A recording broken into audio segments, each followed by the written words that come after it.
Okay, hello and welcome back to our life beginnings and always. We are making the big steps from adolescence to young adulthood.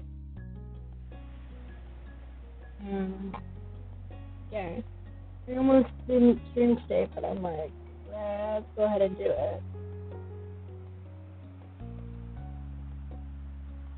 It's already taking longer than I expected it would. So,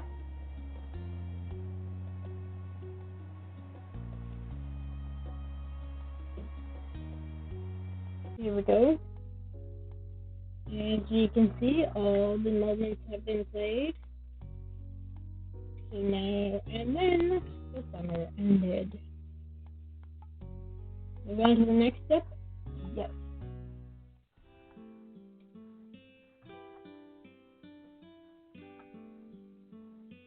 There's no denying it. Today was the very last day of summer. Tomorrow you were heading to class.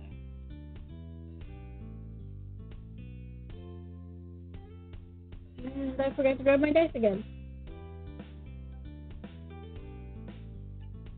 I always do that. I always forget. No matter how many times I play this, I always forget to grab my dice before we start.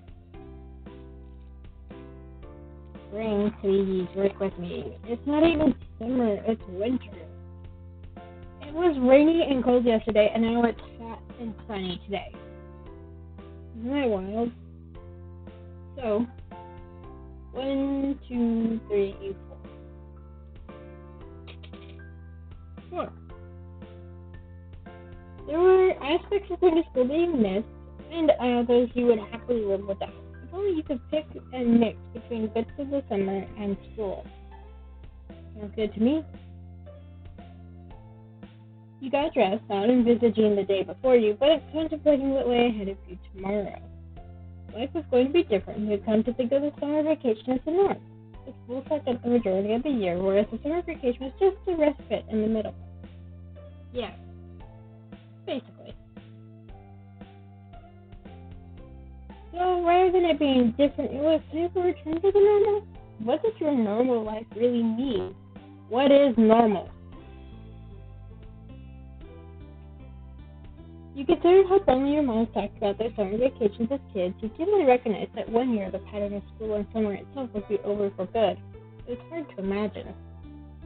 You'd gotten distracted, one arm still out of the sleeve. You pulled it through and put your mind back to the present. The season had brought about plenty of changes of its own, like Kyra's visit, but that too was coming to an end today.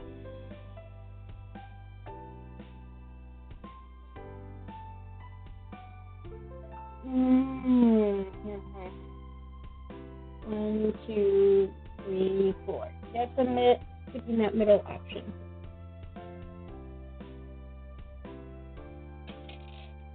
One. You were happy you finally gotten the chance to know her. She was interesting to be around. You liked how easy it was to talk to her. You finished dressing, which was good. Cove would be there any moment. You'd agreed to see his mom all together. Especially the plan was that he would come over to bring you around to his house when she was ready to set off, but you both knew that you'd be hanging out for at least a little while beforehand. Kyra's visit had troubled Cove when it first happened. It had been a sudden change, thanks to Mr. Holden's infamous tendency to surprise people, but once he was able to adjust, he'd been in pretty good spirits with her around. It was a relief for everyone. The next thought that crossed her mind was,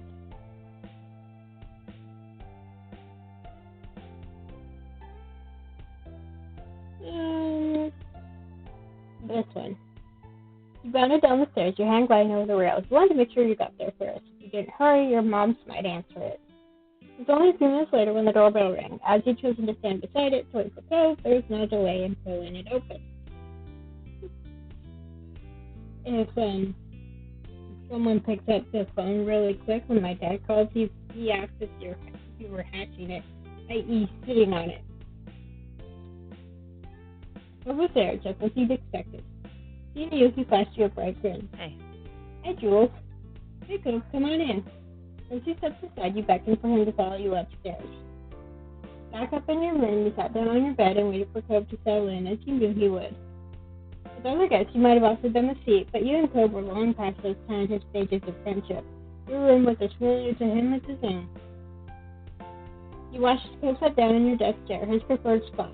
He rolled it closer to the bed to make it easier to chat, tweaking the angle so that he was facing you fully. Once happy with the position, he leaned in towards you, hands held in his lap.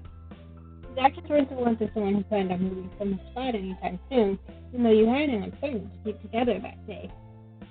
When is your mom leaving? Don't worry about it. We've got some time. She's still got a shower and stuff before she goes. She didn't want me to just keep hanging around while she was doing that. He lifted his head, his gaze drifting out through the window and chuckled. I can't believe she's already leaving. I'm getting used to her being there every day. He leaned back in the chair, a wry smile tickling his cheek.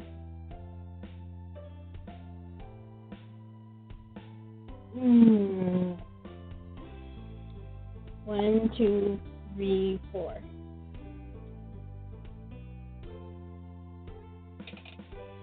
Two. You nodded. He shook his head as if shaking out the topic like a dog whipping off water following a dip in the sea. Water everywhere. He perched an elbow on the chair's arm and propped his jaw against his curled hand. There was a natural ease to his movements, a familiarity from the echoes of all the times before when he sat in that same position. This was a really nice summer.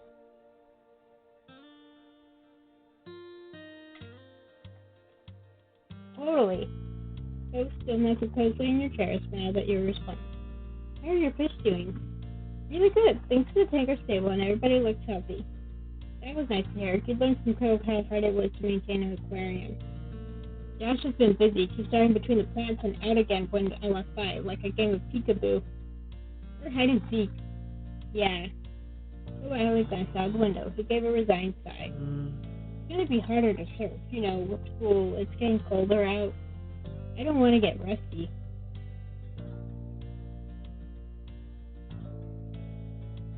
Surfing's cool when we can.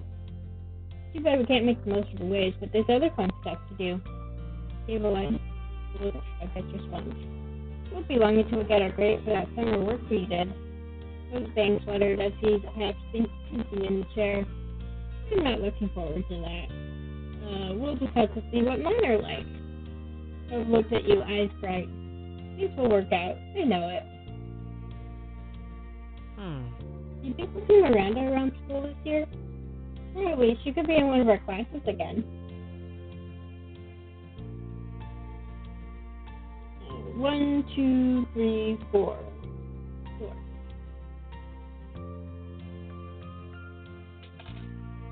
Hey, you hoped you'd see her often. Sure, so. The sudden call from downstairs caught you both unaware. You'd nearly forgotten the world outside your room. The guilty look on his face, Cove had done the same. Just had a call. Cove's mom is ready to go. And quick, she might keep the mandated motherly smothering to a minimum. You doubted that. It is nice that Mom and Mrs. Priest have their strange sense of humor in common. Your eyes met Cove's. Wordlessly, you headed downstairs together. I think that's the first time we've heard her last name. Each step on the way there was painfully slow, like he was trying to delay the inevitable. His whole body tense leaving the house, and Cove froze all together before you both could cross the street. Oh. The door's open. Dad must be taking her stuff out. He followed hard. He's really gonna leave.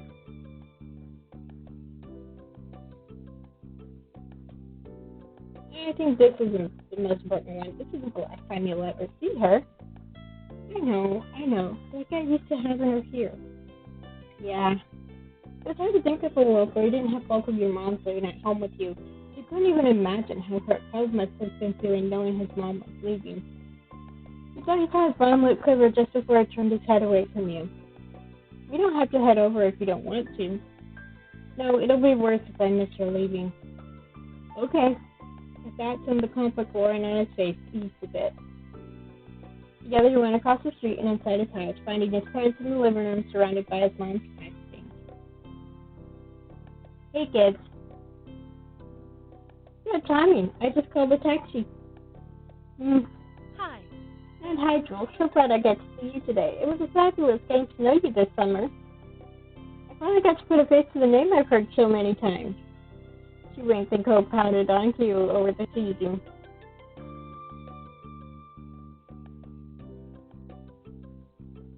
I'm really happy I got to meet you too. Hopefully it won't be too long before we see each other again. Nodding, Kyra turned her attention back to her boys.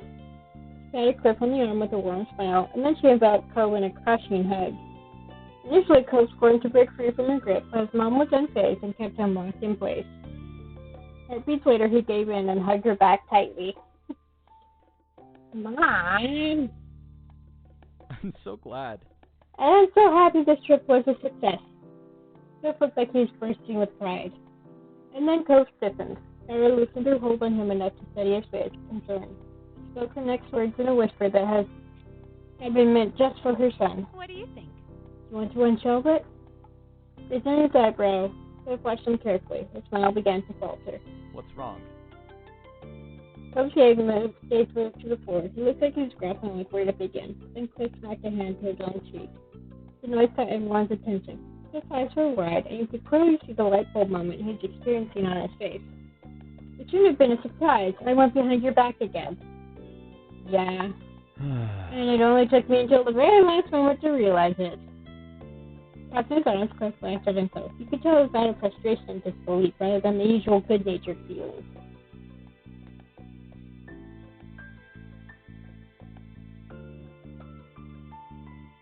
I'm so sorry. I thought I had gotten better at this. You have. Cliff's lips were small, but it was enough to break through his dad's thoughts. Cliff's mouth swelled into a small smile. It's okay. It's been a long time since something like this happened. Not long enough. You deserve better than a blockhead falling back into his old habits just because things seem to be going good. Yeah, but it's not just that. Yes, you did something, you repeated a mistake, but at least you recognize that you made a mistake. Even if it did take you most of the summer to figure that out.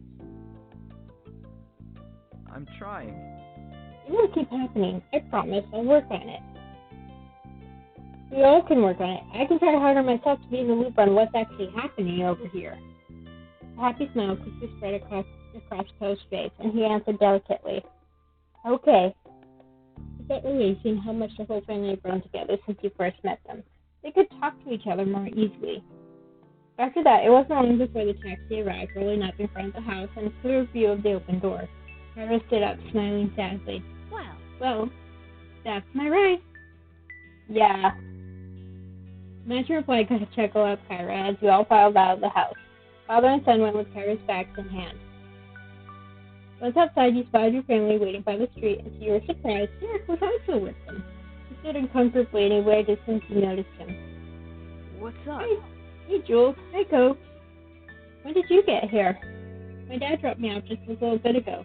Thought I could visit one more time before school started.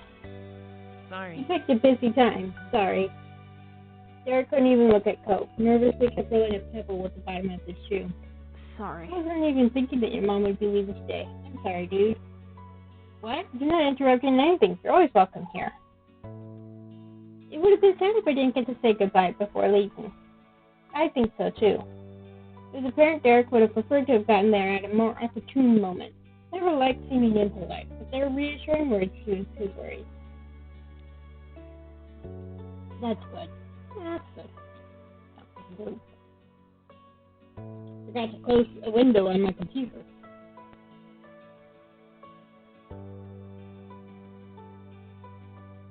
The tension he was holding in his body lessened, and he looked like he was feeling much more like himself. Hi, Derek. It was fun getting to know you. Hi, ma'am. Is there anything I can do to help? Nah. Don't worry yourself over that. We're just about set. In that short amount of time, Cliff had gathered and packed the bags into the trunk. Kyra took one last look at everyone inside. All right, I don't want to keep the driver waiting. It's time to head out.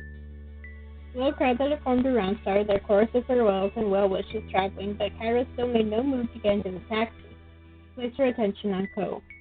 I'll call when I get to the airport and when I make it to Nevada.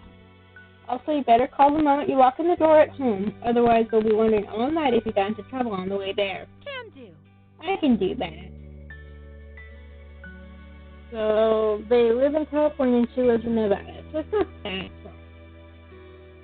Heck, if you really wanted to, you could probably drive it, but I suppose that depends on we're in California and we're in Nevada. But we live in Southern California, and my twin roommate, former roommate, her brother lives in Northern Nevada, and they can make the drive there in one day. That's a long drive. And could you call tomorrow too, so I can tell you how school went? Of course, I want to hear all about it. Kara put a hand on Phil's head and gently ruffled his hair one last time. She then let go, only to move on to squeezing his cheeks in her hands instead. Mom, Cove! I love you so much, baby! She was checking by the time she freed him and rounded things off with a small tap to the tip of his nose. Cove rubbed at his face with a grin. Finally, she walked to the car while waving and took her seat in the taxi. She put an arm around Cove's shoulder and kept him close as it began to pull away. For a moment, Cove looked up at his dad and then wrapped an arm across his back. Father-son bonding, yay! Bye. Bye, Mom. Bye. Travel safe. Kara rolled down the window and stuck her head out of it. She waved again while blowing kisses at Cove and Cliff. See you again. Before she was out of sight, you decided to tell out with your family and hers. You added your voice to the others. You watched Kara's smile grow larger. The cab turned down another road and completely disappeared from view. Cove let go of his dad and took a few steps out into the empty street, still looking in the direction his mom went. He smiled quietly, deep in thought. Not the impression Cove was feeling better than he was earlier. He was finally content with the way things were. You jumped a bit when your mom put a hand on your shoulder, pulling you away from your thoughts. She smiled when you looked at her.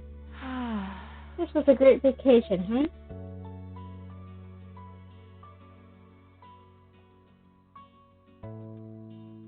For some reason over until the second I fall asleep. Yeah, that's what I was hoping to hear. Cole walked back over to the group, still genuinely happy. Derek grinned at him welcomingly, and everyone else there smiled at him. He kind of looked at him. Well?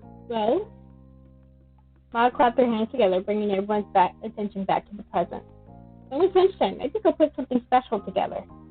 Her eyes sparkled with a plan, and Mom smiled. I bet you could use some help with that. That'd be absolutely wonderful. Derek glanced between the two, his eyebrows furrowed. Is there something I could do?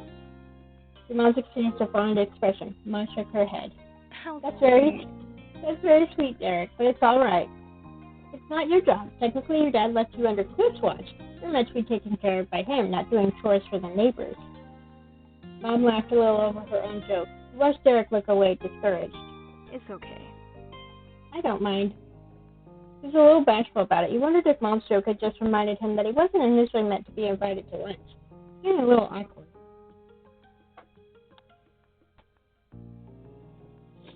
Mom grinned sympathetically. Her comment was meant to lighten the mood, not bring it back down. Ma tried again to get things moving forward.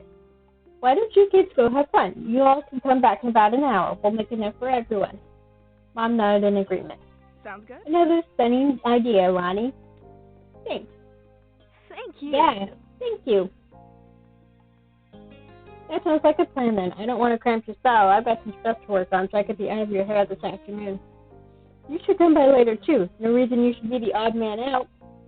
Mom seemed amused as Cliff rubbed his neck nervously. He grinned a wavering but pleased smile. Thanks very much. I appreciate the invite. He looked over the assembled crowd with knowing glasses.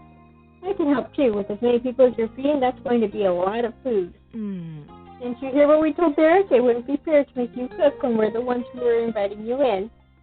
Ma raised an eyebrow when Cliff flared it off. Come on. I insist. Derek will be missing time with his pals, which would be a break for me. I'm quite the chef. Ma and Mom exchanged further glances before Mom shrugged. True. An airtight argument. I'm sure we'll be happy to have you, Chef Cliff. Cliff's grin widened and seemed more hyped than you'd expect him to be about helping with lunch. Cliff shook his head, a fun smile on his face. Then all us grown-up people will be heading inside. I assume the rest of you kiddos are staying out? Maybe not all of them. Ma tilted her head, a silent question for a whisper. She shifted thought for a moment. All Alright. I'll stay with the kids. That's fantastic. That's great. Both your moms smiled at her, while Derek and Cove didn't seem to appreciate her phrasing. And of course they wouldn't.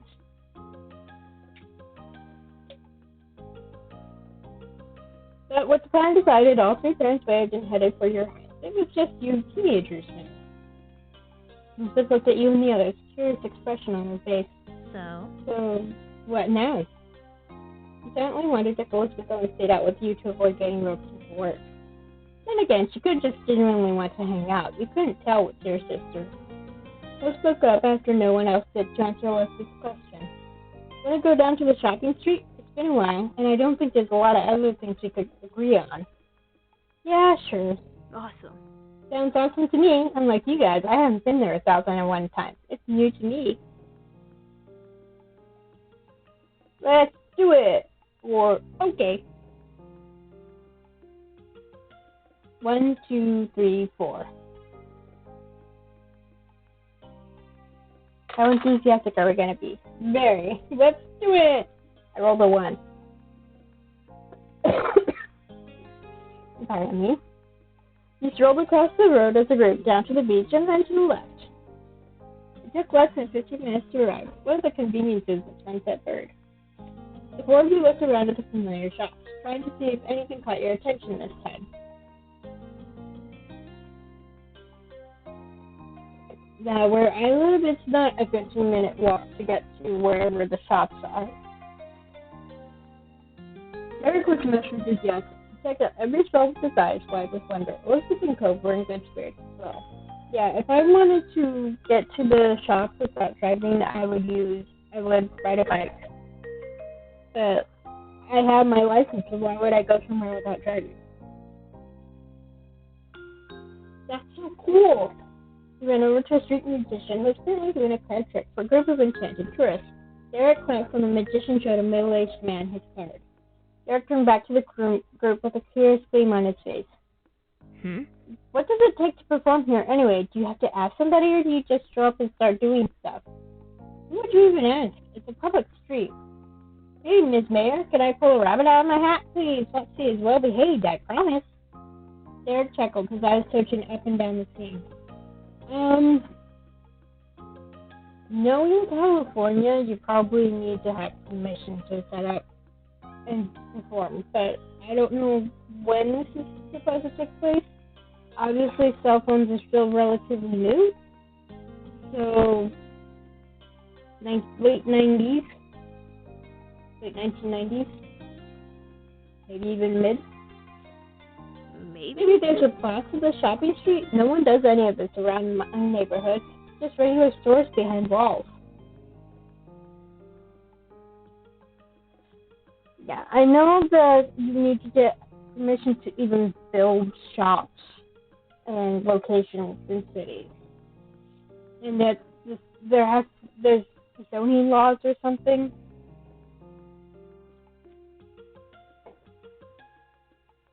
It's different if someone wants a real store, but here I'm pretty sure people are just putting on their little shows whenever they want and do whatever. That's so neat. Would we be allowed to do something too? Cove laughed and Derek began, almost vibrating with excitement. Elizabeth rolled her eyes. What would we do? Well, I don't know what. Not yet. I mean, I just found out it's a possibility, you know? But there's got to be something. We know cool stuff. I'm sure if we think about it, we could plan a show that really get a crowd pumped.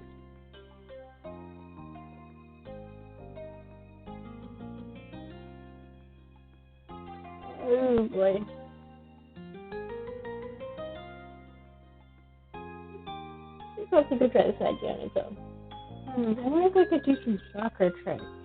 Do you think that'd work? I don't know yet. With some amusement, the gang continued to peruse the stalls. You have found some earrings with a dangly, badly misprinted globe that everyone laughed at. Phil picked out a blob as Iceland, but Derek thought that it had to be Greenland. You know this is a world with what looks like 9 continents? I think you're both wrong.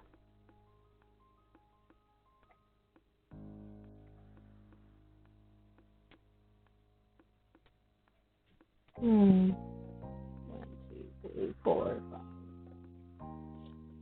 5.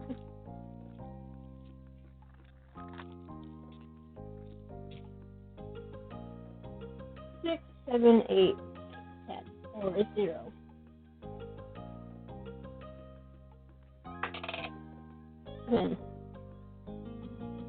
Backed up Derek. I'm going with Derek. That's definitely a Greenland-looking blob.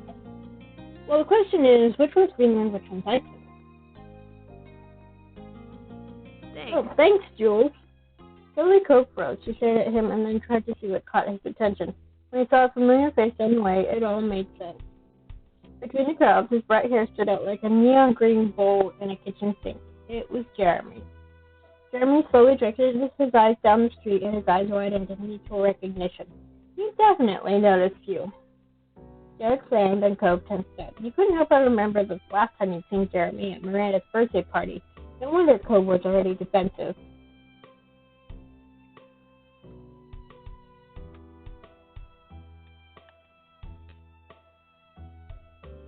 One, 2, 3, 4, 5, 6, 7, 8, 9, 10, 4, 0.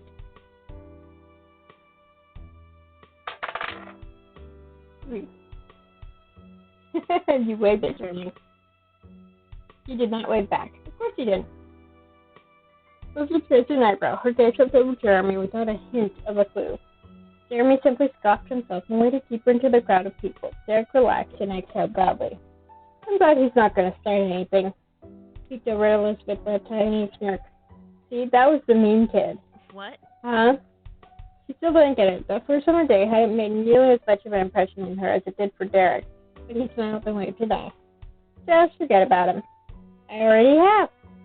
He laughed and Cove smiled lightly. He seemed in a much better mood now that Jeremy was gone. Your eyes wandered over to where Jeremy disappeared. You hadn't forgotten the day you met him either. He was only going to be in town for a vacation with the parents he hated. That glimpse was probably the last time you would ever see him. I wonder if that's true, or if we will see him again. We'll find out.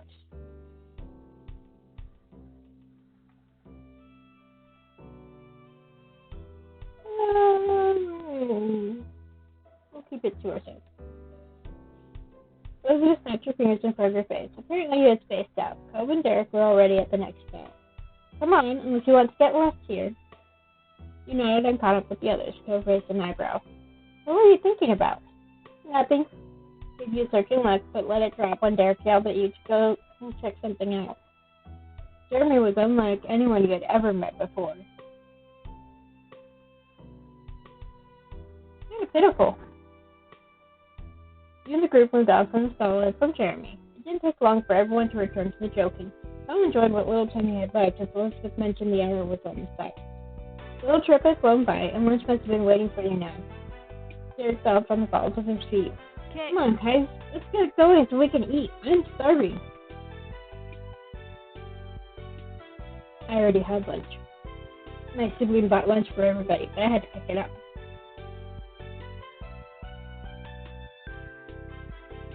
Phew, I've had enough walking around. Those stretched on his arms lazily. Let's go then. He looked at him appraisingly.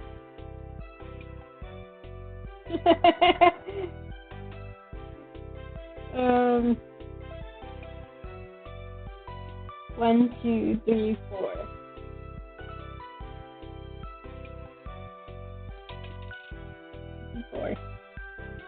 Okay, you nodded at him. Then you followed Elizabeth as she took it upon herself to lead the way home. She walked fast, much faster than Derek preferred. He kept gaining a lead, and then Derek would jog back up to the group. With so strong legs, he had no trouble keeping up. I will stay with Derek. I know how it feels to be the short one in a group and how to rush to catch up. You gave Derek some company, which made him brighten up considerably. He brought up his idea of trying to make up a performance again, and you listened to his plans. For the most part, you could tell he was being silly on purpose. There was a shine in his eyes. You both got so engrossed in conversation that you didn't notice how far you fallen behind your sister until Cove looked over his shoulder and shouted something. Derek grinned at you and then tried to make it a race to catch up with Elizabeth. It was a pleasant walk home, and in no time you had made it back. Derek got to the front door and held it open for everyone as you each moved inside. The three parents were still in the kitchen. They looked up and waved. Welcome back, everyone. You made it just in time. I Hey. hope you're hungry. So, did everyone have a nice time out? I guess you're perfectly to take a seat at the table. Plates and silverware had already been placed out. You took your normal seat, Elizabeth sat across from you, and Derek took the seat to your left. Cove sat on your right. Yeah. Oh yeah, we had a great time. It was fun. I had fun.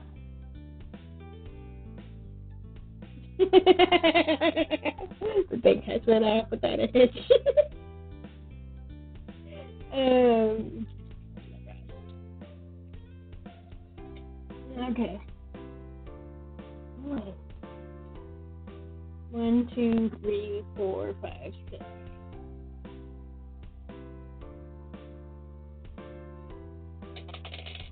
Four. I really liked it. That's good in my book.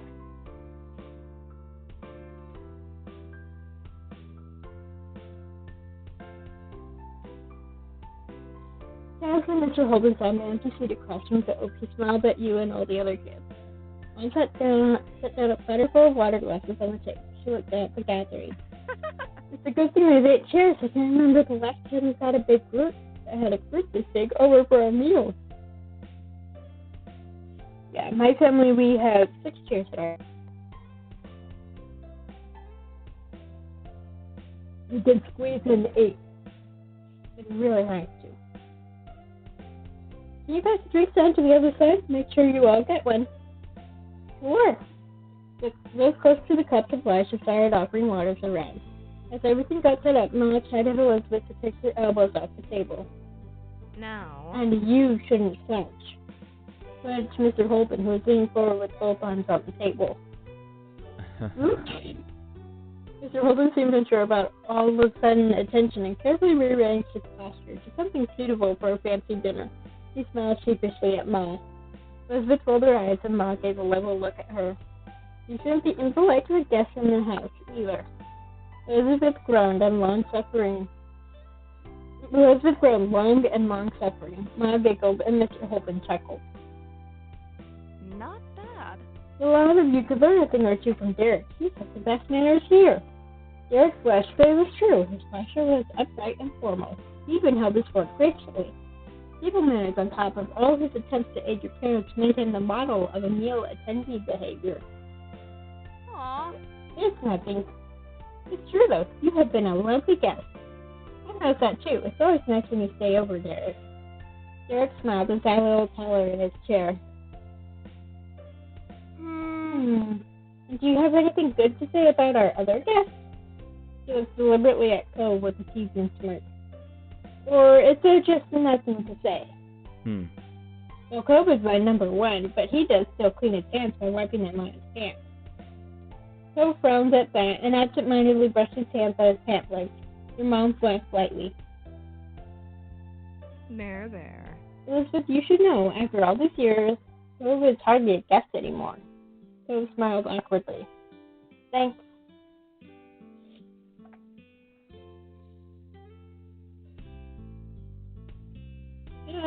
Let's compliment Derek. It's cool you know all those manners and things. Oh, thank you. You seem more embarrassed by getting a compliment from a kid his age. Everyone ate their meal together and continued to hang out for the afternoon. After the food, you and the others played a couple games and talked about plans for the upcoming year. The time passed by quickly, and soon it was time to part ways. Mr. Holden talked to your moms, and Cove drifted over to you, knowing that as soon as his dad finished up, he would be leaving. It'd be cool to stay, but we have some stuff to do before everything closes today. Okay. Yeah, bye. Could you move? I need the phone. Cove raised an eyebrow, and Elizabeth impatiently gestured behind him. Cove realized he was standing right in front of where the receiver was placed. He stepped out of the way and shook his head, clearly thinking Elizabeth was rushing too much. His sister made a beeline for the phone and started dialing the number of what you figured was one of her friends. Knowing Elizabeth was going to be on there for a while. You, Cove, and Derek shuffled closer to the door. Seeing that Mr. Holden was wrapping up his conversation, so everyone started saying their various farewells. Talk to you later. See you later, Cove. We gotta do this again sometime. Yeah, see you. Cove turned to you and smiled slightly. Bye, Jules.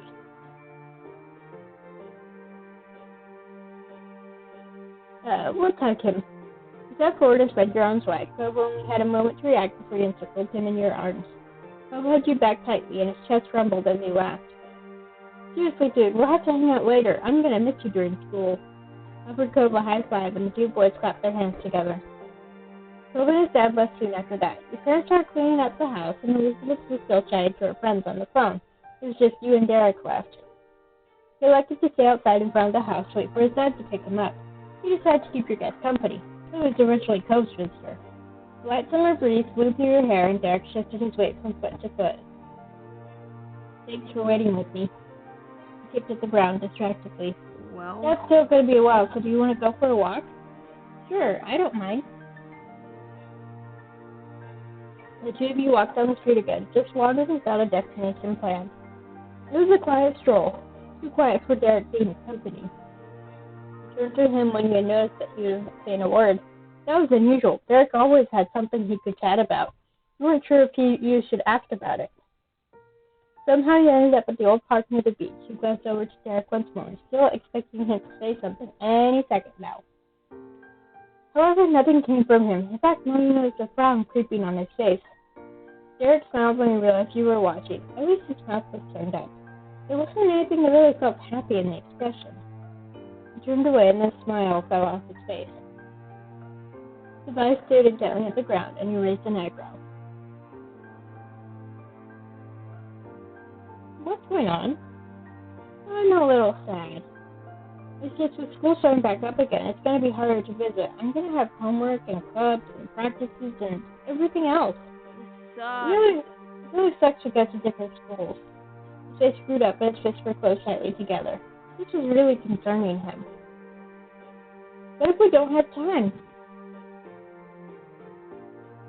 Found some optimism into the conversation. We'll make time. We can talk over the phone and have plans for weekends. It'll be okay. Derek looked up at the sky. It was orange and purple with little wisps of clouds scattered around. The plane flew high with a jet stream trailing behind it. Then he turned to the ground again. Derek's face was tilted far enough down that it was harder to read his expression. Hey, Jules, I actually wanted to talk to you about something, if you don't mind. There's a constant wave. Wait for him to finish his thought. sorry. I was just kind of wondering, do you like guys at all? Like, would you ever want to be with someone who was a boy? Sorry if it's weird to ask. I could be with a guy. Okay. Then, hesitated before finishing his question. So, what I mean is, is there any guy you think is kind of cool that you like around here, not at school or anything like that? Oh my gosh. I think I know where this is going. This is hilarious. I mean, look at that blush. He ducked his head further. He thought about it.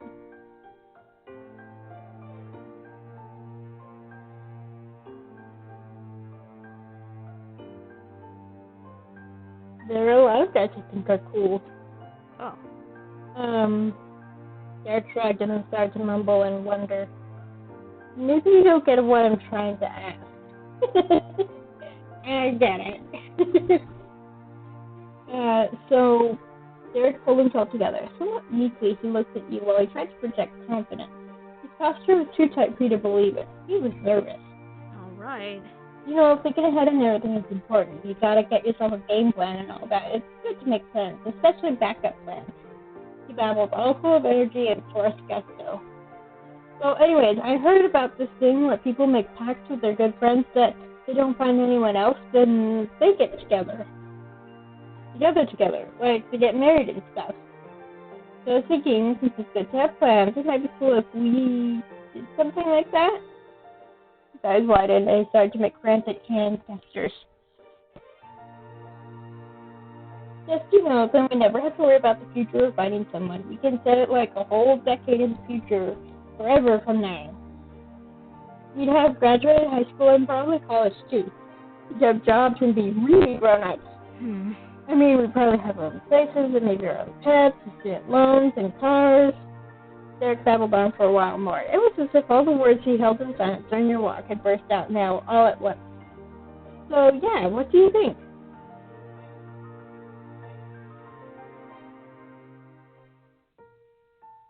Do you like me? Let's go with that. Of course I like you, but it's not... He had to pause, desperate to find a way to explain himself.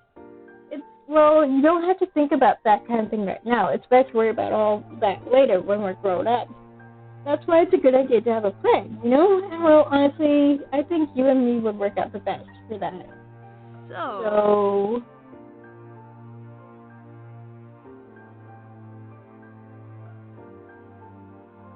Oh, boy. Oh, man, I don't know. Okay, so let me channel 2. 1, 2, 3, 4.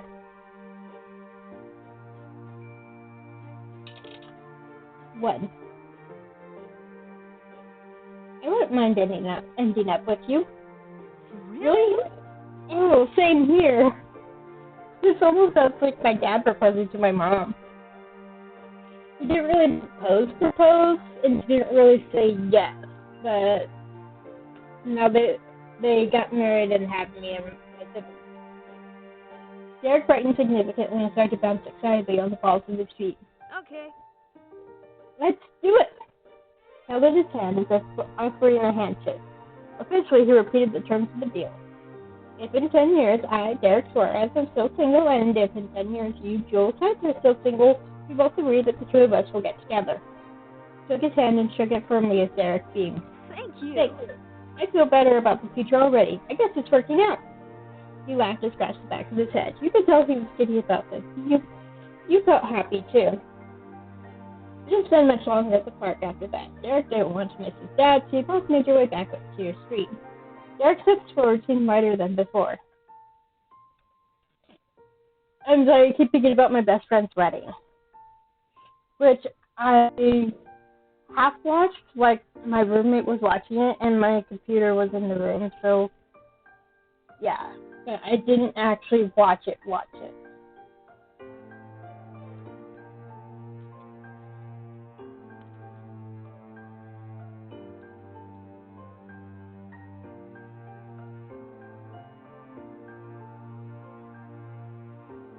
After Daniel went back home, you decided to settle in for the night. Stretching your arms over your head, you noticed the living room and the phone were free. Let's go, Lee. Picked up the receiver and quickly punched in the familiar number while going to take a seat on the couch. Soon enough, after explaining the situation to the housekeeper, Lee answered.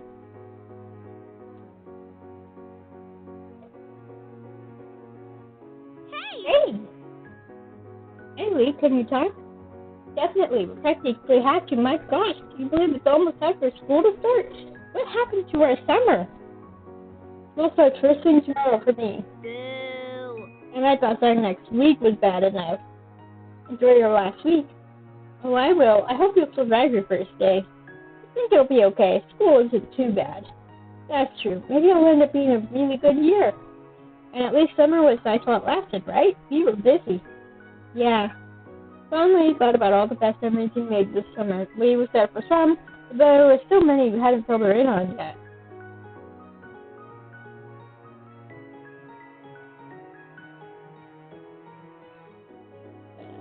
Talk about her. What's your big highlight of the summer, Lee? Talking to you is always the best part of my summer. Even though it was a phone call, you just knew that Lee was winking at you. Let's laugh. Okay, so a high point for me was when I took that trip with my parents to Europe. That was amazing. You and Lee continued to go over your adventures until you both were yawning to each other over the phone. At that, you decided it was time to say goodbye for now. You did have school to wake up for in the morning. Bye, Lee. Bye. Night, Jules. Talk to you later. You left the phone on the side table for now. Looking at the clock on the wall, you saw that there was only about 10 minutes until your mom would be insisting you had to go to bed so you could be rested enough for school. So there were times when I hated going to bed. Well, it wasn't so much going to bed, it's just I would lay in bed and not be able to sleep.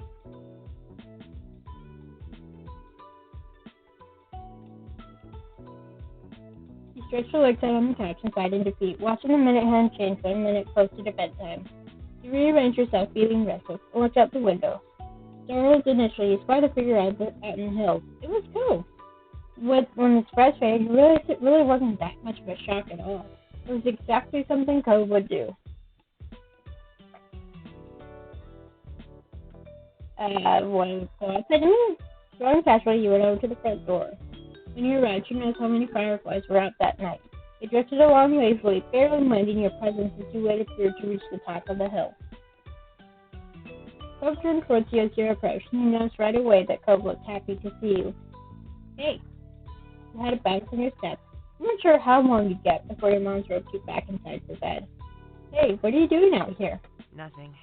Not really. He shrugged, seeming unhappy with his own answer. He stared at him, waiting for him to continue.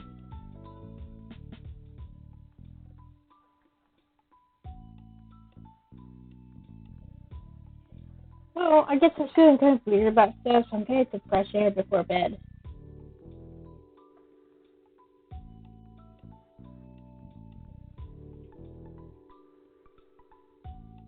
I know how you feel. It's hard to stay still. It's going to be the start of a new year. Not just school, it's one more to stay to. Cove let himself fall back onto his butt and then all the way down so he was laying on his back. He looked up at the sky. He sat on his chest and sat in the grass. He lowered yourself to sit nearby. He had been lost in thought, or was possibly waiting for you to situate yourself. They started speaking and prompted again. Thanks for telling me about my dad and the money he offered you to be my friend. This is sort of the last thing you were expecting out of him. Cole seemed to pick up on that and stretched his arms out wide in front of him. I mean... This is where we met, remember? It happened that day. You could recall the sad little boy with the pink cat who you found in this very spot. It was like a lifetime ago. I kind of have a strange feeling looking at you. Not a bad way, just thinking about you then and really seeing you now. It's something. It's almost unbelievable how much of an impact you made on your life just by moving in next door. You can't even imagine what your days might have looked like in a world where you hadn't met him. Hope glanced back at you, waiting for a response, and you had no idea what to say. Then, still without a word from you, Cove shook his head strongly. What? It's you. Hmm? He snickered before answering. He looked thoroughly amused with your reaction. That's what you do all the time, so I'm being you.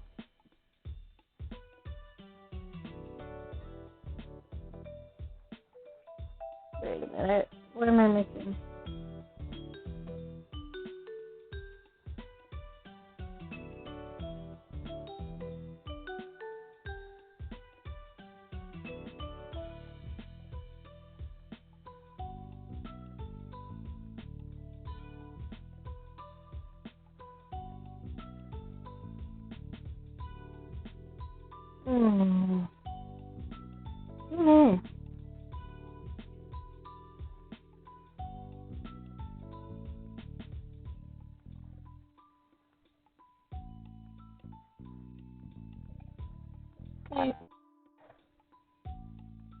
RNG, i.e. dice. 1, 2, 3, 4, 5, 6.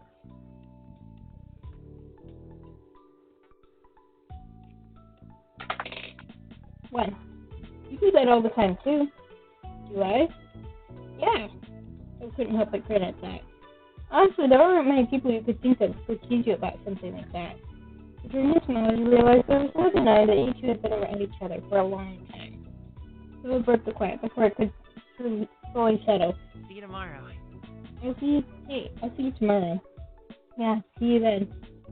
With the final wave, Cove headed for home. It would stay there a few minutes longer. Ryan kept going back to a simple statement. See you tomorrow. No matter how much was changing around you, there were some things in your life that always seemed to remain true. And that's what warmed to you that night. Before you knew it, you were getting comfortable under the covers in your room. Your mind couldn't help but still be buzzing with thoughts about the future. You felt 1, 2, 3, 4, 5, 6.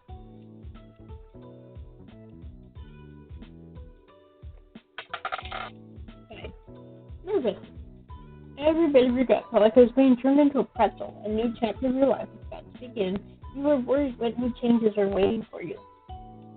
Slowly, your eyes grew heavy as you drifted off to sleep, your mind spinning with wishful thoughts. No matter what happened next, you could only hope that you would make the most of it. You were ensnared in a dream when a noise from the outside world jostled you.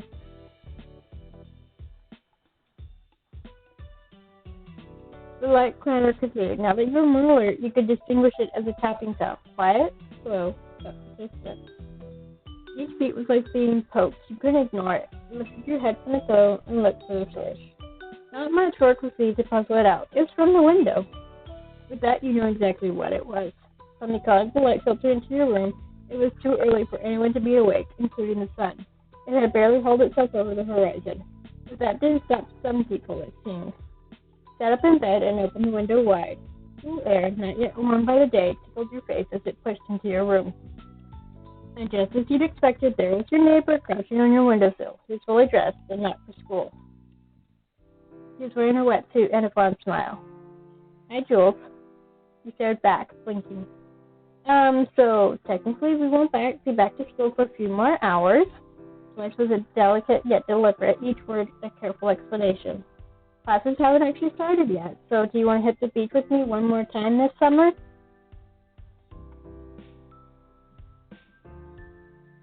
Always.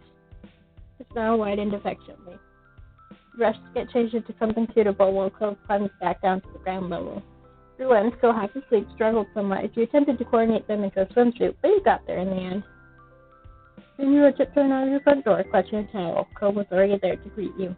Your eyes met. Cove's gaze started to your destination, back to you. You checked the door was closed, gave it a thumbs up. The two of you leapt into action. Wordlessly, you began to run down the familiar path ahead, Cove beside you. The thrill of your illicit outing made you want to laugh. Not that you dared. If anyone in your family looked up and saw you then, your summer would be back to being over. One glance at Cove told you that he was exactly the same, holding back snickers for fear of being heard and caught. The towel streamed out from under your arm like a cape. You were running so fast downhill that simply keeping your balance and not tumbling down was a real threat. There just wasn't enough of one to make you slow your pace. For every step you took a little closer and the day a little brighter. The lay ahead for you would arrive, and you were happy to meet it.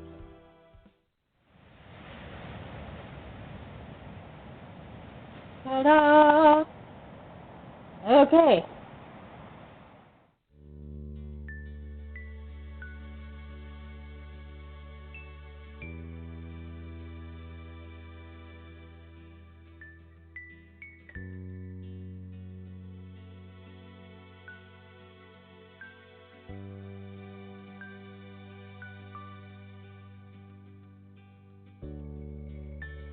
Okie dokie.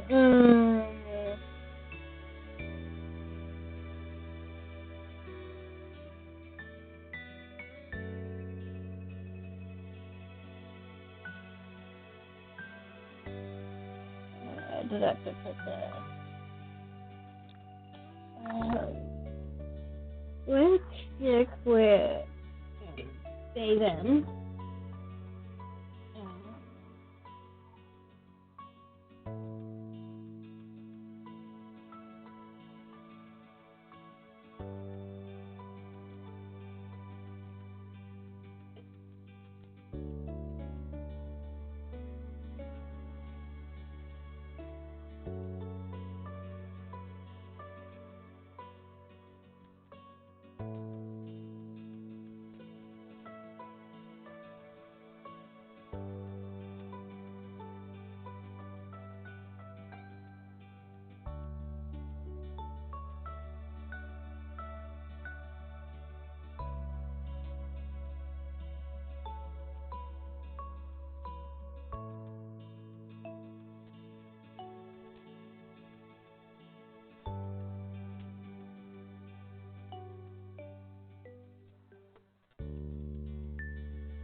Hmm.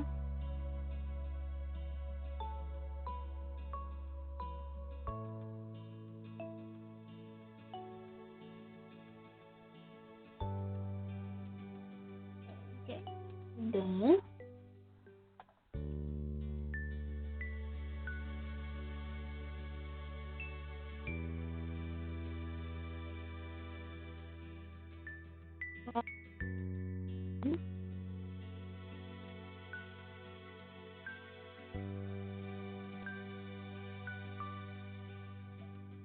Oh my gosh, she's a cutie.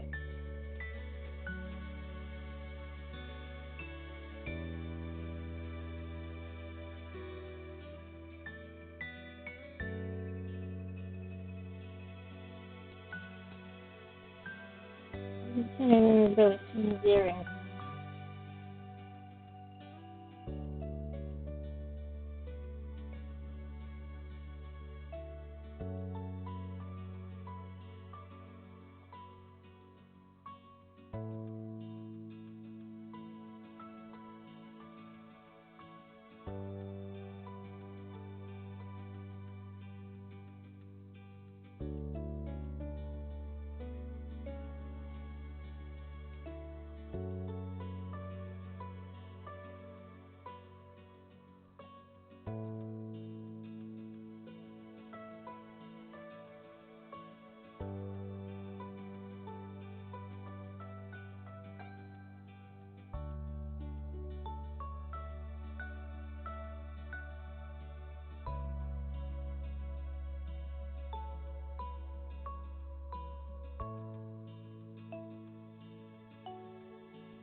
Okay. Summer classes ended the relaxed free days of summer. It didn't take long for her to get back into the swing of the school year routine. Schedules and homework became the new normal. Eric wasn't around nearly as much with school and after-school activities. There weren't many opportunities for him to take a trip out to your neighborhood. Sometimes you'd hear that he was at a training camp or something like that, but you weren't always sure what he was up to. But you still kept in touch. The German kid did disappear after that summer, and no one ever heard from him again. Where he went or what he might be up to was a mystery. You saw more of Miranda around. Since you had hung out with her on her birthday, she had opened up to you. She would talk regularly. She was the same towards Cove. After a while, all three of you developed a real friendship together. More summers came and went, like the waves from the shore coming in and out. In your second year of high school, someone new started to visit Sunset Bird, a stunning girl named Terry Brooke. She was a friend Cove made due to them both being ocean obsessed. Sarah was more than glad to befriend you too. Someone close to Cove had to be good company, she felt. You were pleased to get along with her as well. Funnily enough, Terry was also extremely tight with Miranda, who she had known for even longer than Cove. The four of you were able to create a small friend circle. As for home life, the Hunts also had development. Changing laws and public perception countrywide made it possible for your moms to openly wear their wedding rings without question. Yay! Huzzah! Though they had a wedding years ago, it was only recently that the union was officially recognized everywhere in the U.S. That was a good day, to say the least. Elizabeth came into her own and stopped being quiet and irritable. She was no longer worried about perceived childishness as she grew up for real. She didn't even mind being called Lizzie again, although most people used Liz. She eventually graduated high school and moved out to attend college in another state. It was a lot for you to adjust to your older sister being gone. Liz never let you forget her role in your life, though, and kept in touch. Phil's relationships with his family improved over the years. Cairo visited several times after that summer, and things became easier between the two. He was also closer with his dad than ever before. He knew they talked more, and that helped prevent a lot of friction before it could start. However, Cove grew into someone no one would call social. He kept to himself, usually. He cared for the few connections he did have, but didn't reach outside them. Cove had shifted from preferring athletics to becoming more seriously studious as his schooling went on. The friendship between you and Cove that you had cultivated for years remained consistent. The two of you were close confidants. It was strange to look back on it all. The future faded into your present, and then it was simply the past. Even the most fundamental parts of your life couldn't last forever. You felt that the most pointedly the day you inevitably graduated high school. It was over, and you would not be going back ever again. From now on, what came next was your choice. You would be directing your own life. That was where you were currently. The summer after school had ended, the first summer of true freedom. But you could be reprieved from the typical was now going to be your first step into adulthood.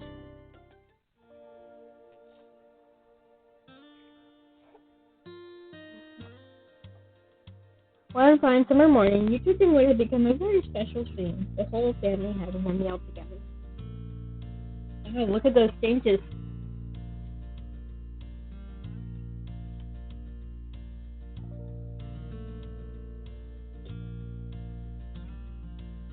Your big sister Liz still hadn't lived at home full time for a couple of years.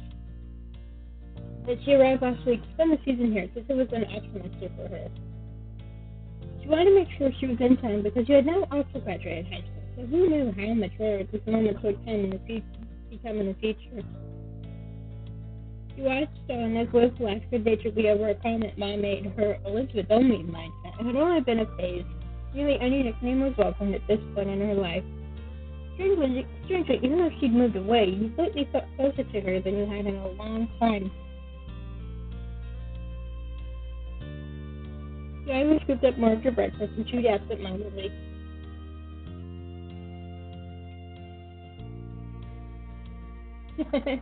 Oh boy.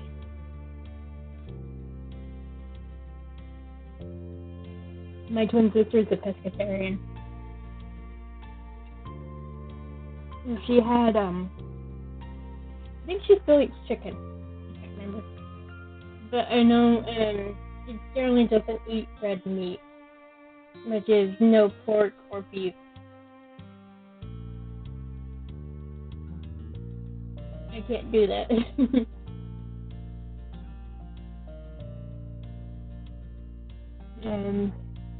1, 2, 3, 4, 5, 6.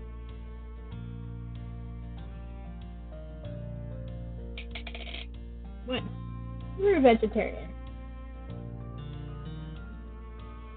I know you had reflected that your moms were happy to make food that fit your needs along with dishes for themselves that didn't, so you often made your own food nowadays. But it wasn't only you who had a diet that excluded certain things, as both had been vegetarian for a while. Conversation had gone on idly without you fully taking in the words until your ears were peaked when Mom started on a bit of town gossip. So that's how I heard the news. Alright, now stop burying the lead and tell us, what is this so-called news?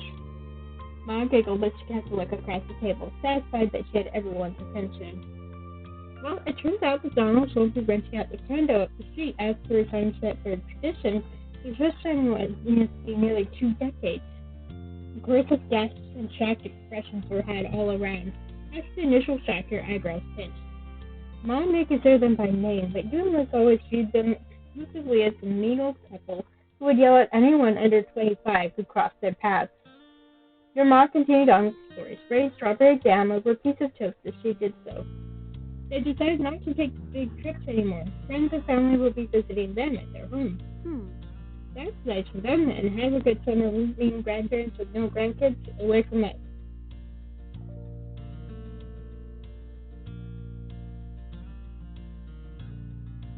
It's kind of sad that they can't travel anymore. They've had a very full life. There's nothing to sneeze at. And you'd be nice, Liz. You don't want to end up like them, do you? You and your sister cracked smiles at the joke. Well? At least they won't be over here to yell at my children anymore. Lonnie. And that blank comment got laughter from all three of you. Engrossed in conversation once more, you continued to chat with his family until the meal was over.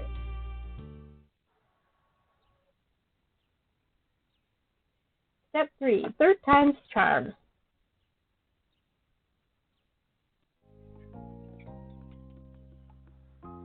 Yeah, so probably once I finish this part, and we get to the moments, we'll end it.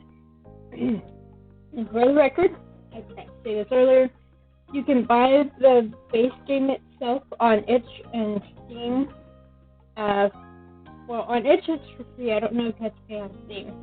But there are DLC for each of the different steps. You do have to pay for it. That will pay for itself.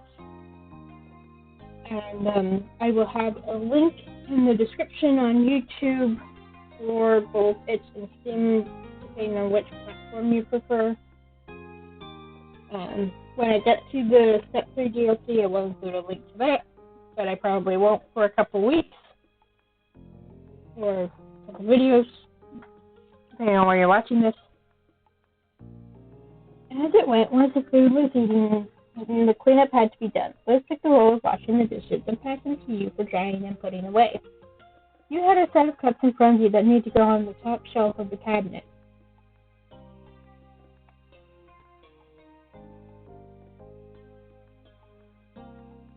It was effort, I think it was pretty tall. That was pretty straightforward for you. You were tall. That was simply your lot in life. You'd always been vertically gifted. And unlike myself, who is vertically challenged, as they say.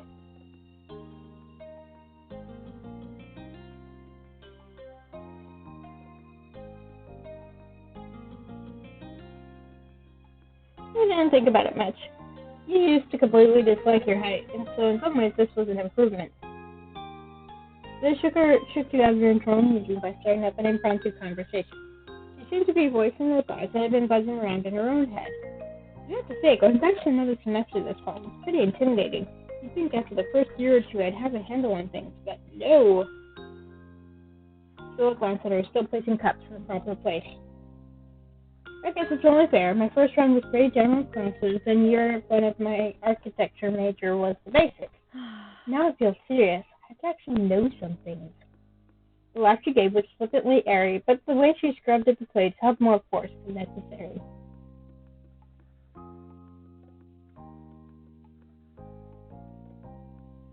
I think it's really cool you want to be an architect. Don't be too impressed yet. Wait to see if it actually happens. But thanks.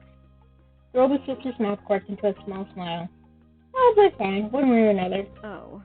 But I'm not going to trying to stay away from college, if that's even your plan. What's going on with that, anyway?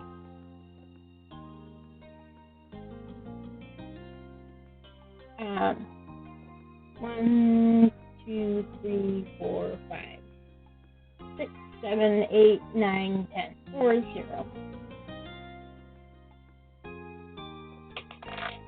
3. You had kind of a general idea. You answered the question as much as you were able and willing to. This is not as more reassuring as you did. You made it through 12 years of full-time education already. You've got plenty going for you. Sometimes it still felt hard to believe your public schooling experience was over. In the end,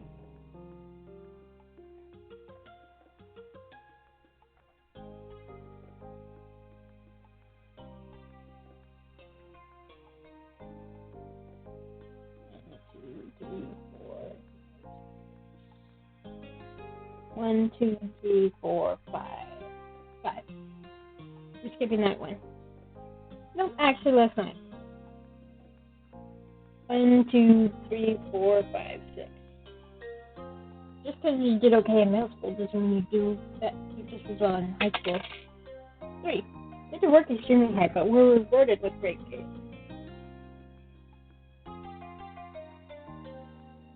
And we're going to miss it. It had been a familiar and fulfilling part of your life.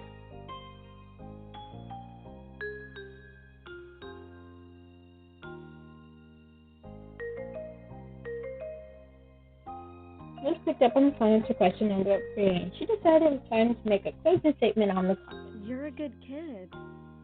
Do what's best for you, and we'll be here to back it up. Thanks, Liz.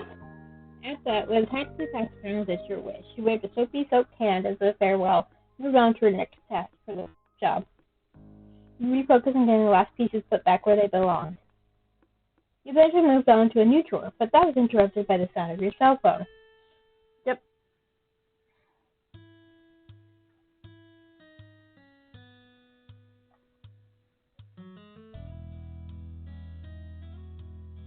And one of these. 1, 2, 3,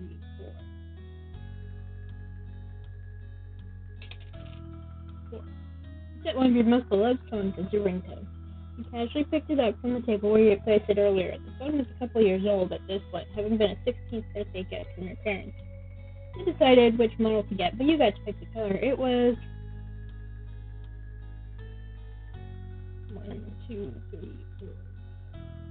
Well, let's go with purple since my hair's purple.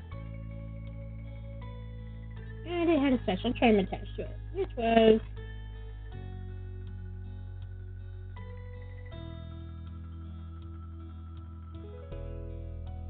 a music note. There we go. You screen it up as you gave the little device a swipe with one finger. You were informed by caller ID that it was Lee. You weren't surprised.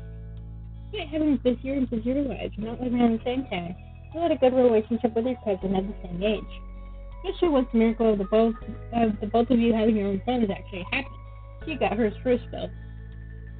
And yeah, that's interesting. Tapping the update tech button, you answered her call. A familiar bubbly voice came through right after. Hi. Hey, Jules. Hiya. I trust I'm not interrupting anything major. Only some cleaning around the house. Oh, then you're welcome for my call. A distraction from that must have been desperately needed.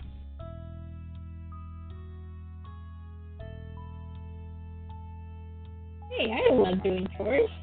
Right? She giggled and you could hear the jingling of the jewelry she must be wearing. Nothing amazing is happening. It felt like chatting. The morning shift ended, so I'm free for the rest of the day. Woo!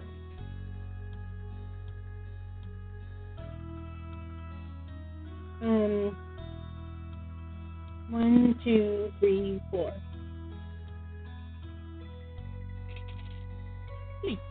You were off from your part-time job today. Like you, Lee has started dipping her toes into the workforce as of late. It made keeping in touch frequently even more complicated, but you both managed. What about you? It's been pretty normal. Cool. That's you then. So, how's Mr. Cove Holden doing? There was a friendly sense of genuine curiosity in her tone. She had always thought well of him, but that name was incredibly familiar to your ears. So, your next-door neighbor for the past decade at this point.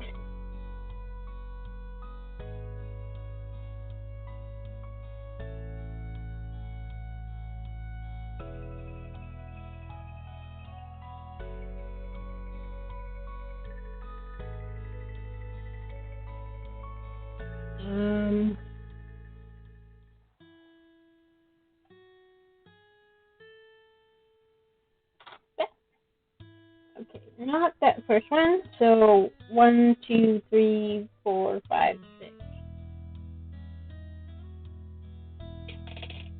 One. He was a very close friend of yours. Definitely the kind of person you could count on. Have you been making do without him, or is he back? No, Lee, he isn't here, just like he wasn't here yesterday. The last time you asked was the time before that. Sorry. My bad. Can you blame me? Doesn't it seem like he should have made his grand return already?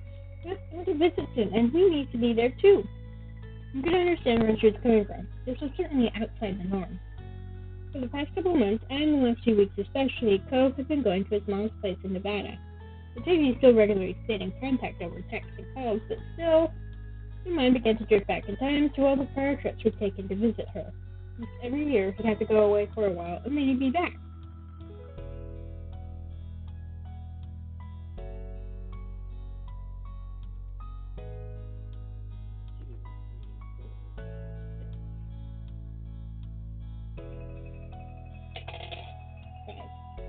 It was just shitty.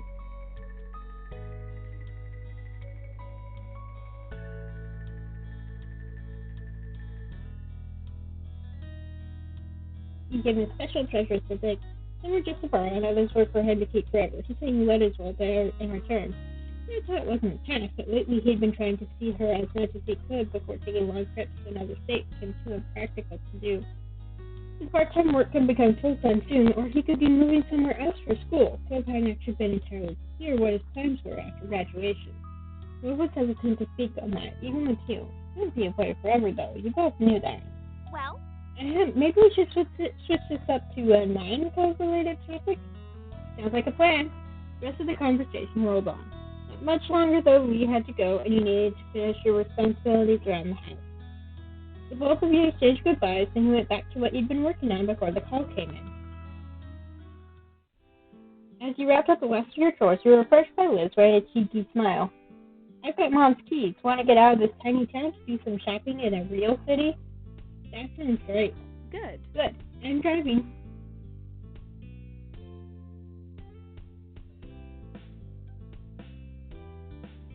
One,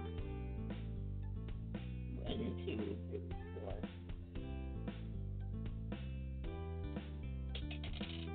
Four. It's preferred to do that. You had a license, but try to avoid driving on passport.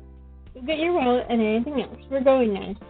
With a nod, you made a quick detour to collect your stuff in your bedroom. You had money saved up from all the part-time work you'd done, as well as from gifts you'd received. After making sure you both were fully prepared for the long haul to the largest city in the surrounding area, you buckled into the car. It was a smooth ride there, by a conversation about what shops to stop at and the radio blasting. Liz controlled what was played, but she made sure to pick things she knew you'd like. It was something that two of you had always done for each other. Yeah, my family, my parents, whoever is driving the car gets to pick the music. So, when going to doctor's appointments and stuff, I usually just leave it on the gas station.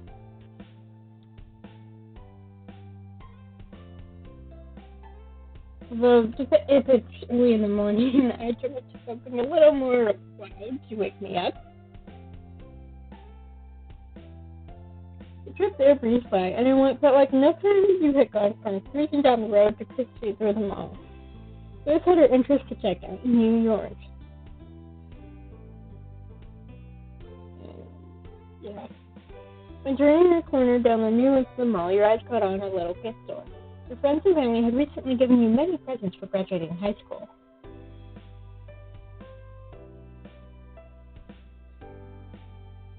Get a graduation gift. Graduation may have already come and gone, but Cove wasn't really around then anyway.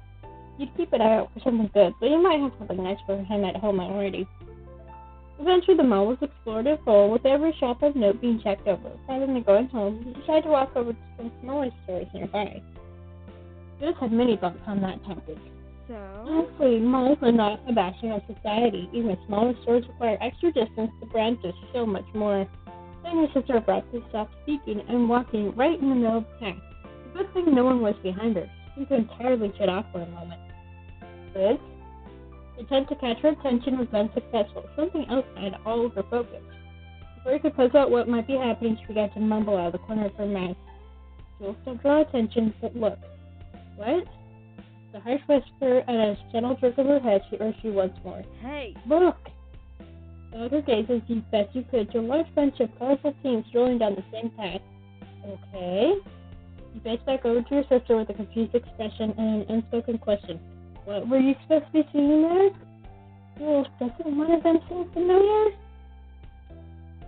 She's practically bouncing at this point. She looked the group over again, and this time you saw what she was seeing. Amongst the collection of strangers was brown hair, gray eyes, and lots of freckles.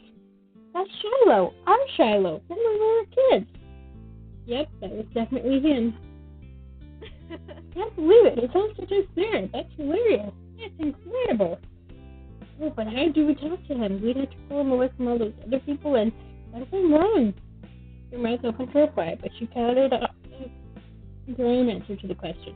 I've got it. I'll shout the name Shiloh, and then we can act like it wasn't us. If he responds to that, we'll know without a doubt it's him. We'll keep an eye out to see if he looks.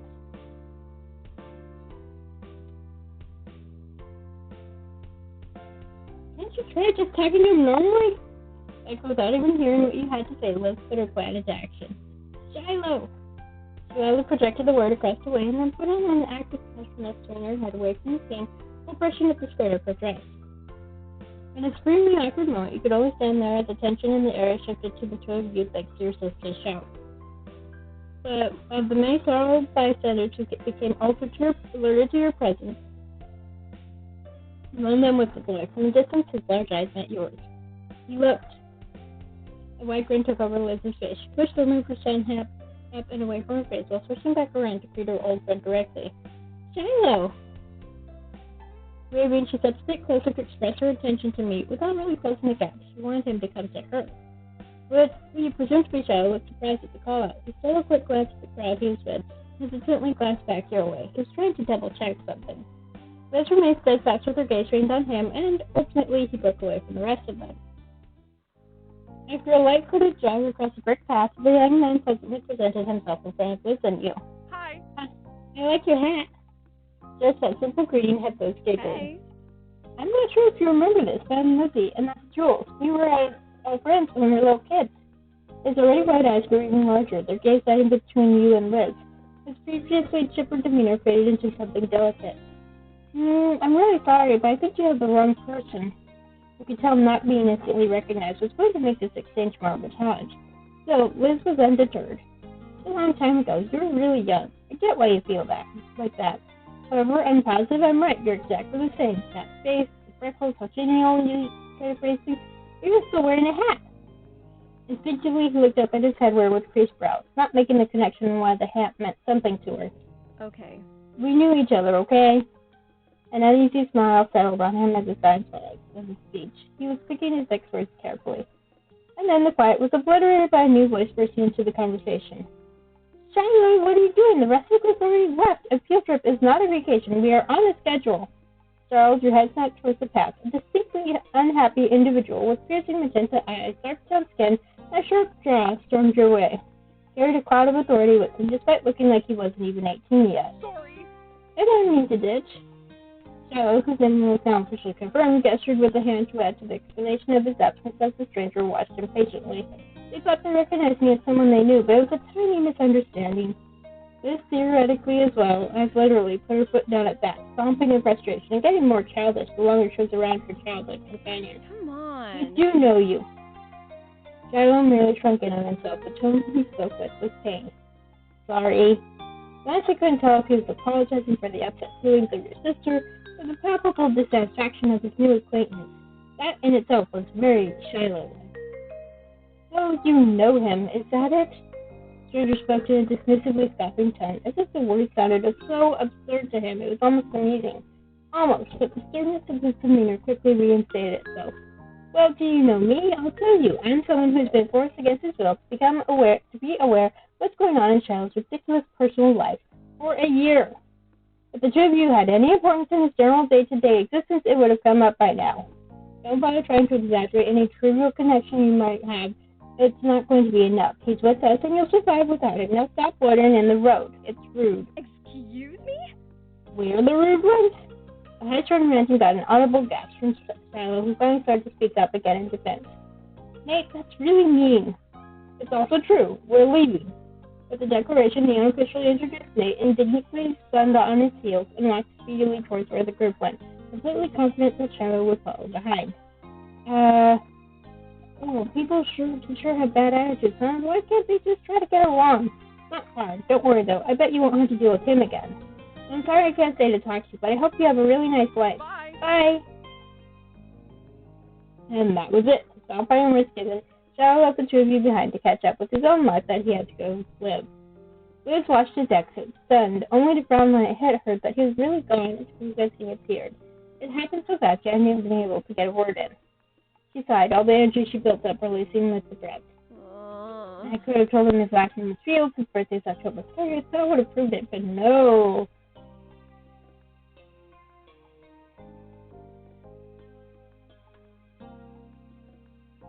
Well, damn. There are no other words for what had just unfolded. Want to go catch up with him? Liz merely shook her head, pushing out childish thoughts. I think we can leave it there, thanks. He's in the middle of a high school field trip, and it was already enough being able to see him. There's something reassuring about witnessing firsthand that he's still out there enjoying his own part of the world.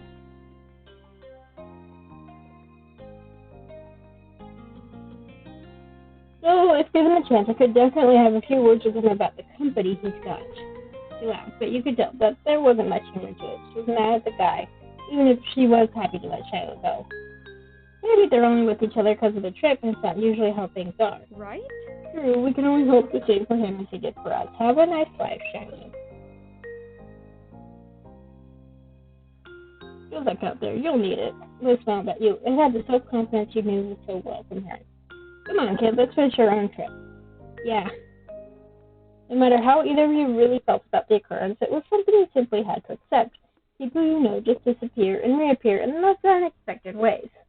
Yeah, there was, We used to babysit for the kids for a friend at church, and then the church disbanded and everybody drifted away. And years later, the mom visited us with her son, and he was so grown up I didn't recognize him, but he was taller than his mom. I tried to enjoy what remained of your outing until it was time to return home. By the time you arrived back, the sun was already beginning to set. You arched your back as you stretched your arms towards the ceiling. While it had been a good day, it had enough activity to cover an entire week. Liz tried to hide a yawn behind her hands. You weren't the only one feeling worn out. I'll be heading up to your room, the guest room, since mine stopped being available as soon as I was out the door. Her tone was light. She'd had quite a lot to say on the subject when you first taken over her bigger room after she left for college, but there have been many trips back home for her since then. The room hasn't been hers for years. It was more of a running joke now that she continued to bring the topic up to this day.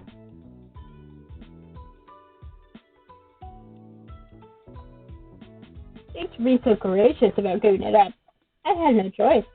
No laugh was shared between you and your older sister. You better believe you'll be back in the guest room when you've got your own place. We're both in town for a visit. We can take turns. You'll have Thanksgiving, I'll get Christmas. You want a really mature suggestion? I'll think about accepting it. She flashed her familiar grin and couldn't help but feel glad she was back around, even if it was temporary. With that, she clattered off to the spare room. You were ready to do the same. Moving into a new space was your first opportunity to decorate from scratch. Ooh, goody. Let's see.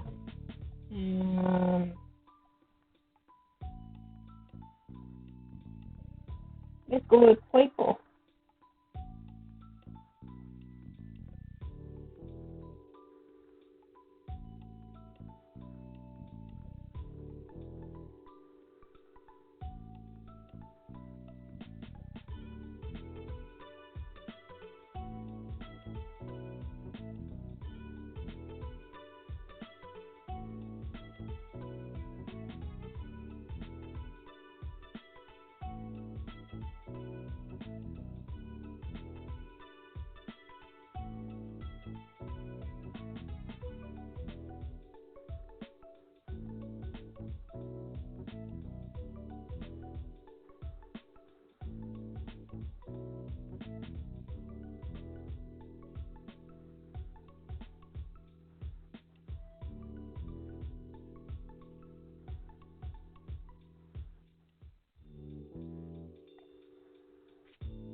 You were really satisfied with the of your tiny part of the world. As your thoughts drifted, you tried to bite down on another yawn. It was no good. Your bed was now lodged in your mind, and all you could think about was collapsing on it. You trudged up the stairs to your room. Stepping inside, you closed the door behind you, watching the rest of the house. When you turned back around, you realized you were not alone there. Comfortably perched on the windowsill was someone very familiar to you. Cove Holden.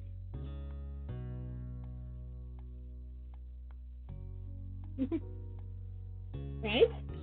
The tone was easy and relaxed. It certainly was a surprise. You hadn't expected him to be within the state, never mind your own house. He hadn't answered how he had suddenly disappeared back at Sunset Bird, though to be fair, he'd been too astounded to actually ask the question. Thankfully, Cove took the hit from his stunned expression and began to explain. I got in about 15 minutes ago. No one was home, so I figured I'd come in the usual way. The window. A slow smile had formed on his face. You're still staring at him, unable to blink since he disappeared. You can still barely believe that he was really there, mere feet away from you. I left my bags in your backyard. I hope that's all right. That was when you truly understood. Cove had come straight to you upon getting back to town. You were his first port of call, taking precedence above all else. Even though you had been in when he called, Cove had ensured that he'd see you at the earliest opportunity, rather than allowing his plans to change.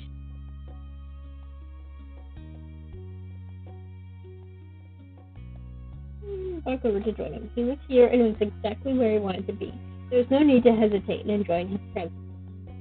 As you approached, Cove quickly hopped from the windowsill to meet you.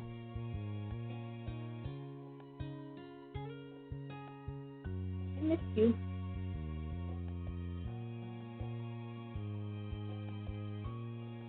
A crushing hug. Cove squeaked as your hug knocked the air out of him. He awkwardly managed to wrap his own arms around your back in return. Cove's hold tightened and he snuggled the side of his head against yours to be even closer. Being held like this was comforting for both of you. We miss you too.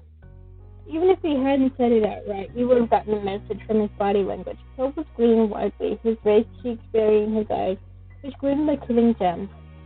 Then he looked at you as if you were the most exciting treasure of all. How was the trip? Yeah. Cove told you about how his trip back was gone. His mom was doing really well. She had a project in the works that she was thrilled about. As a result, Cove was going to be sticking around in Sunset Bird for the time being. Things were settled as much as they ever could be. Cove back once more, you felt at ease.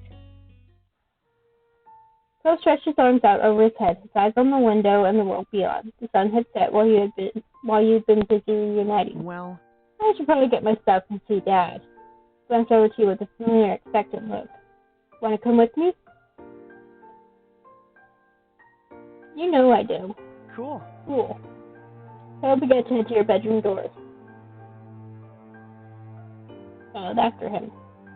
The two of you casually went down to the ground floor of your house. In all the excitement of Cove's return, you hadn't even remembered the gifts you'd prepared for when he got back. It would be best to give it to him now before he left your house. Can you wait here for a little while? I got something for you. Cove tilted his head, intrigued. Really? Really? He nodded with some eagerness, trying to imagine how he'd react when he actually saw it.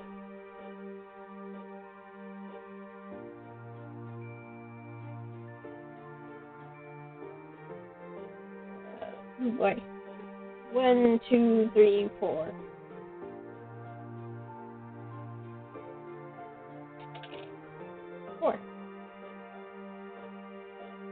It was...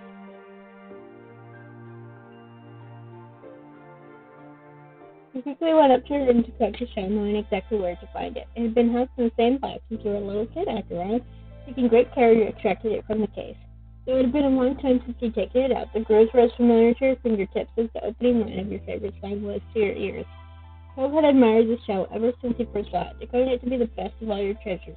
Despite that, he never accepted your offers to take it. You hoped that might change tonight. You closed your hand around the shell, not wanting Cove to see it until you were ready, and headed downstairs. When you were back in front of Cove, you cautiously lifted your arm up. He looked on curiously as you unfolded your fingers to show him the gift. I know you don't want to take it from me, but what I want is for you to have it. Cove took out a familiar shell nestled in your palm. His mouth parted, so no words came out. He drew his eyes up to meet yours silently and found the answer to whatever question he couldn't speak. Threw his hand over yours and broke the silence. Okay. It was as quiet as a whisper. His fingers were as gentle as his words, brushing against your palm as he took the shell from your grasp.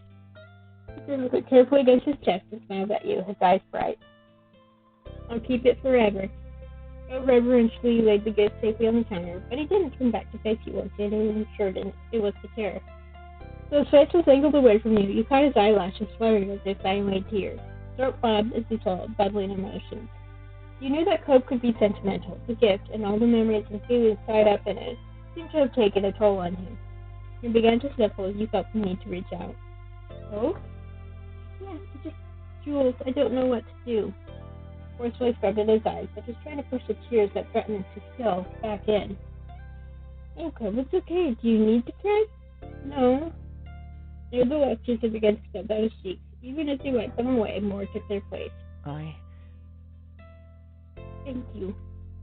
His voice quavered as he spoke. He was scooped you into a hug, pressing you so tightly against his chest that your breath escaped in a short squeak. He burrowed his face against your neck, his shed tears damp on your skin. You hugged him back. Didn't need words. But when I was steady breath, it was far removed from the shaky gasp that accompanied his sniffles. The tears had dried. His eyes were a little red, but open and at peace once again. He smiled, fully recovered from the emotion that had come with him, overcome him. You're really seriously too nice to me. He smiled back. I don't think there's such a thing as too nice when it comes to you. Phil brushed his hand against the pale ghost of the scar on his arm. He was at a loss for what to do next. The clock ticked away, counting the seconds of silence. Once you'd had a chance to follow your thoughts, you figured you'd tell Cove the intriguing news.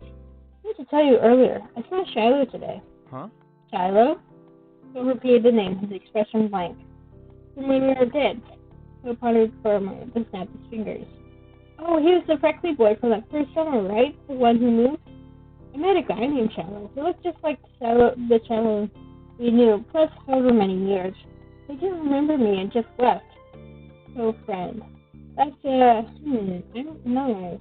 Too bad I missed it, but you knew him better than I did.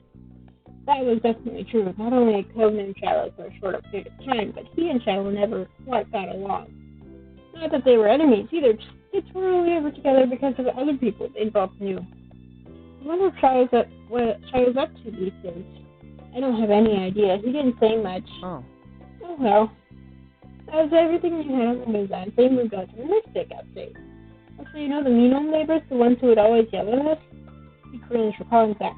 Those particular memories of back in the day was not pleasant, even for someone as nostalgic as him. Yeah? They're not coming. They didn't rent the condo this summer. Cove's jaw dropped. You didn't blame him. The elderly couple had been an institution for as far back as you can remember, long predating Cove's arrival. Even now, as a teenager, you found your neck prickling as you walked by that condo, half expecting a scolding for breathing the wrong way in the vicinity of their vacation home. You strange to think of that coming to an end. Wow. Cove blinked, clearly struggling with the idea in the same way you had. I didn't see that coming. People being gone, people coming back. Feels like I've missed a lot. This has been a busy summer already. Well, you haven't missed the fireflies. They haven't shown up yet. Well, that's something. I'm better not get left behind. There's still stuff to do. You nodded. The two of you headed out and took the most familiar path you'd ever walked, the trip across the road over to Cove's house. It seemed that no sooner had the night begun than it was already at an end, and the dawn of a new day was soon upon you. The next morning your belly was full of breakfast, and you were in a pleasant mood. You hoped the rest of the day followed suit. Later, you were meeting up with your friends, Cove, Miranda, and Terry, to go into town. It was all on short notice, but that was because everyone was just so excited that Cove was finally back home. Having a nice daydream? You've been pushing all your thoughts away and returning to reality. Your mom was watching you with a teasing smile. All right. So what's on the agenda today? I'm meeting up with some people. Well, I hope you and your friends have fun. Don't get into too much trouble.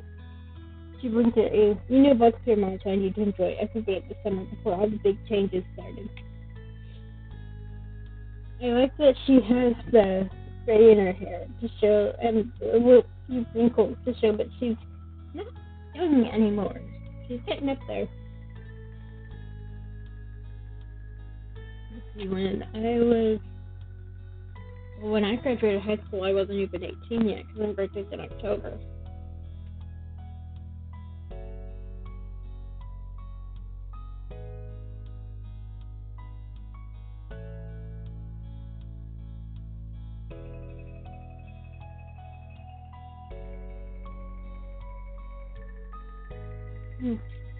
I don't know. My mind drifted, sorry.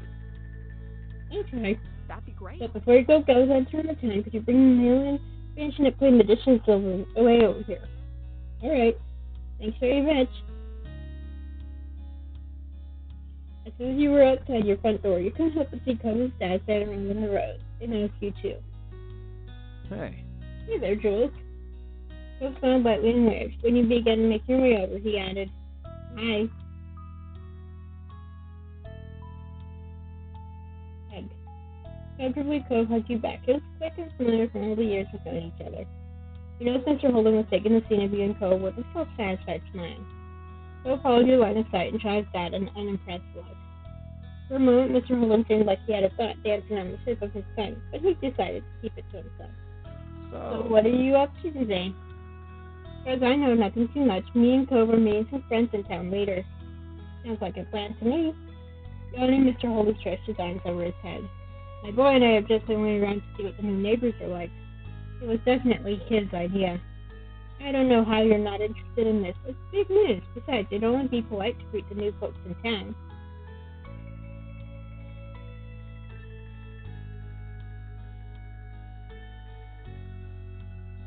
Maybe it'll be a single dad and his son. Cove snorted some airy laughter at the suggestion. Oh? You think we'll have some competition? For several moments, Mr. Holden was unable to answer. He was still chuckling while he put his hands on his hips and tried to compose himself. Nah. Absolutely not. We're the number one father-son duo in this town, and no one's changing that. Mr. Holden took one more glance at the currently vacant building and sighed dramatically. When he turned back to you and Cove, his whole body seemed deflated. There's no sign of them, and I still need to head over to work soon. Cove gave his dad a few reassuring pats on the back. Okay, I promise to keep an eye out. I can text you if anything happens. Really? Of course. Well, I mean, only until I have to meet up with Terry and Miranda. Would that still work? The wide grin breaking out on his face, Mr. Holden looked absolutely thrilled to have his nosiness enabled. That worked. He moved to firmly place both his hands over Cove's shoulders, fixed his child with a firm stare. Son, you are my true ally in this world. Where'd it go? Mr. Holden stood straighter, letting Cove go. He looked reinvigorated. Okay, with that settled, I'll go make some money. That's always been the one thing I do best. Mr. Holden headed out to the garage with a big wave goodbye. Cove smiled the whole time, and they both watched his dad leave.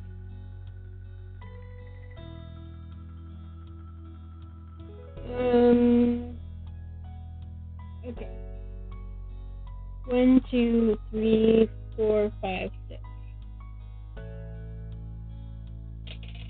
3. I had mixed feelings on Mr. Holden.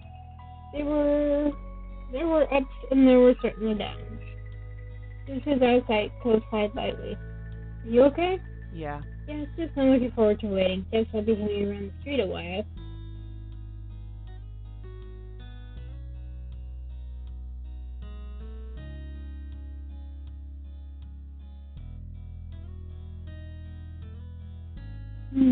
One, 2, 3, 4, 5, 6. Shoot, I can wait with you. You wanted Savannah Cove there to weather on the road out of boredom. Really? Yes, I like keeping you company, remember? Stare at you a moment, smiling softly and thinking about his response. Me too. I like that too. So put his hands on your shoulders, gripping you solidly, but not enough to hurt. Eyes fixated on you just as firmly. He was serious. Jules, you're my true ally in this world. That got a fair amount of chuckles from you. He grinned, the stoicism paying me into amusement. Thank you. I knew you'd say for me.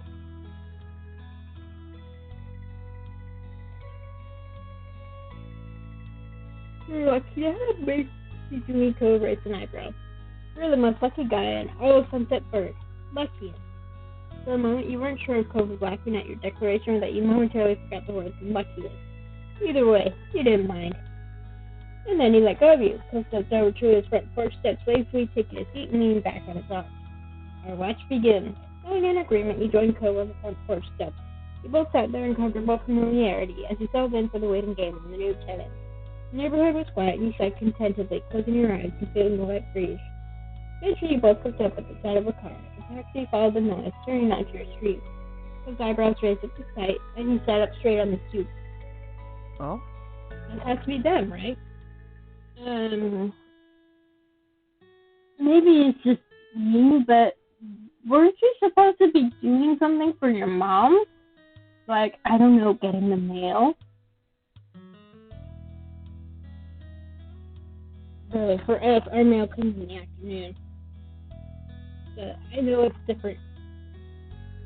It could be different for other people.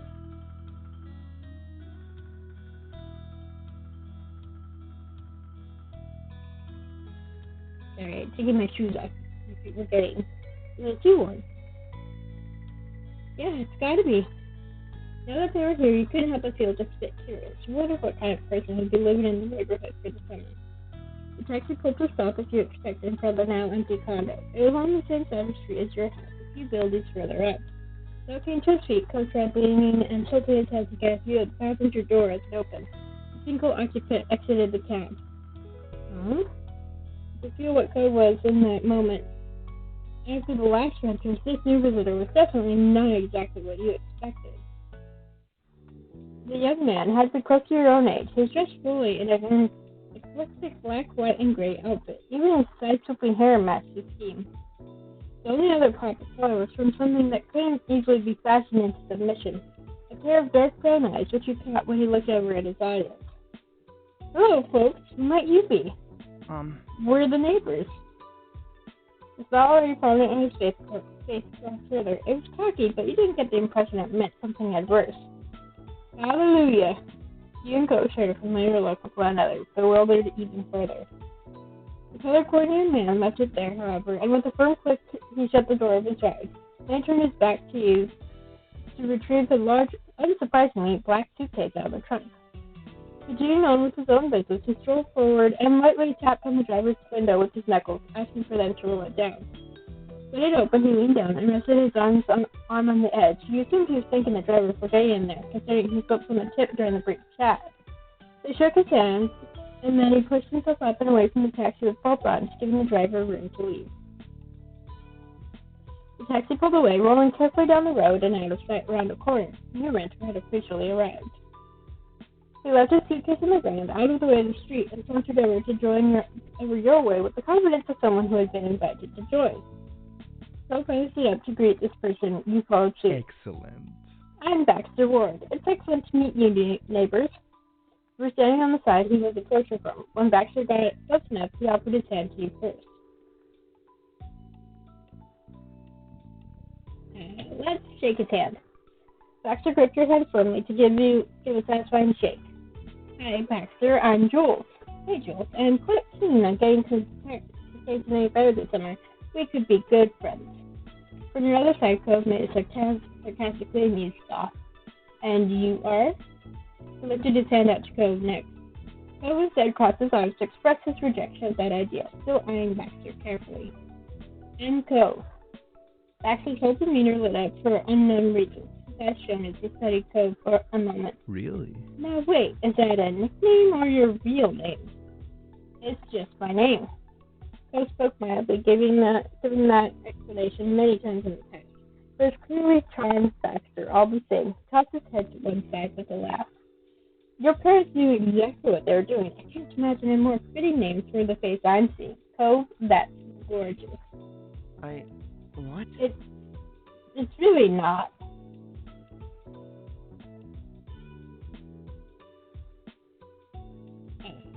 You didn't know what to... After a noticeable pause, Baxter caught on. Then he made you both uncomfortable. I'm sorry.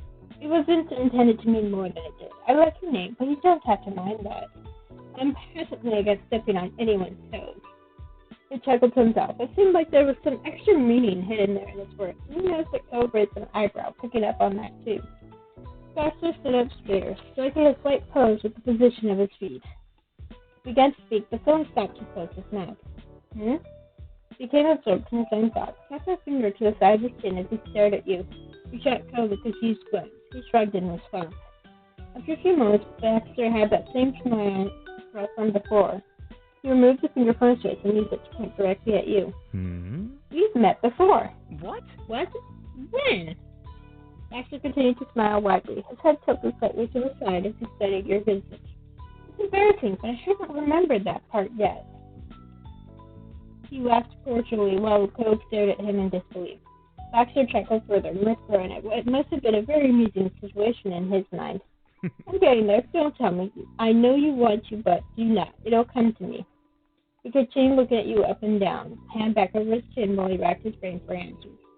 And then recognition appeared in his eyes. He snapped with his fingers, he announced his revelation, as though he had forgotten his own birthday. The Cypress at the summer soiree, of course. I bet. Okay, before I continue, I am predicting that he's the person you danced with. That first person you danced with, after Cove turned you down. Turning away from you, Baxter began rambling to himself about the details. That had to have been before any regional, so at the time I was about 14 years old. That makes it 5 years ago from now, right? Cove's mouth fell open. Seriously? Are you kidding me? Is he serious? Did you really meet this guy at that country club party 5 years ago?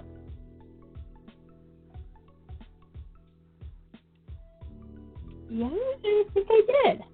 You nodded. It took his explanation to get it, but that memory of the dance you shared was coming back to you. Cove's eyes darted between you and Baxter again. The instigator of this discussion lightly gestured with his hands in response. It's good not to forget a face.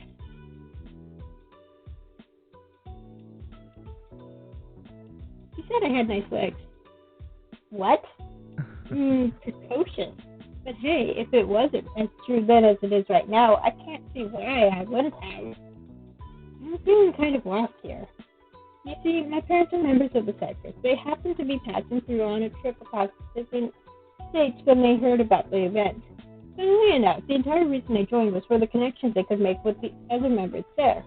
Looks like that perk is totally hit for me, too. Originally, I thought it was only any good since I could occasionally dance with. That's just always thought, since the got straighter. He grinned. Dance. Oh, yes, that's what I was going to say. I'm a ballroom dancer, hence the phrasing earlier. Oh, I don't know much about dancing, but that's pretty cool. It's not hard once you get the basics down.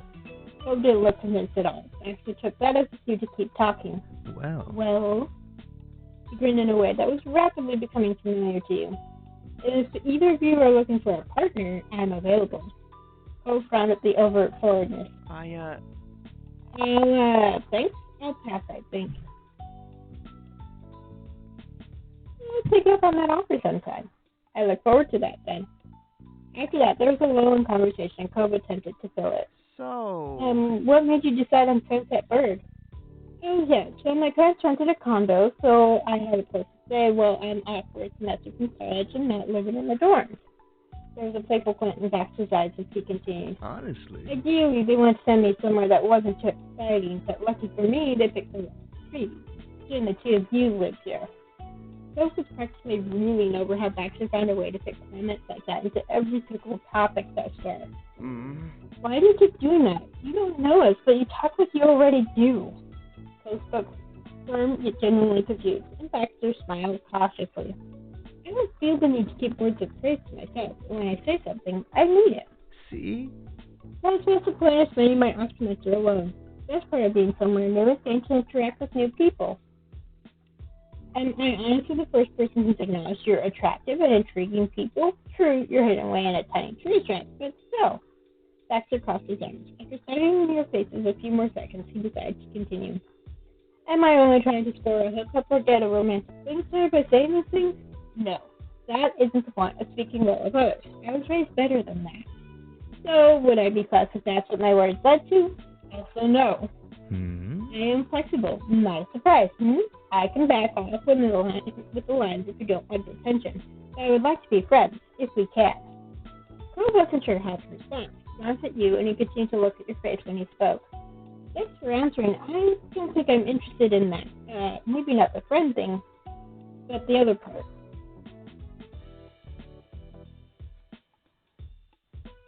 Oh boy.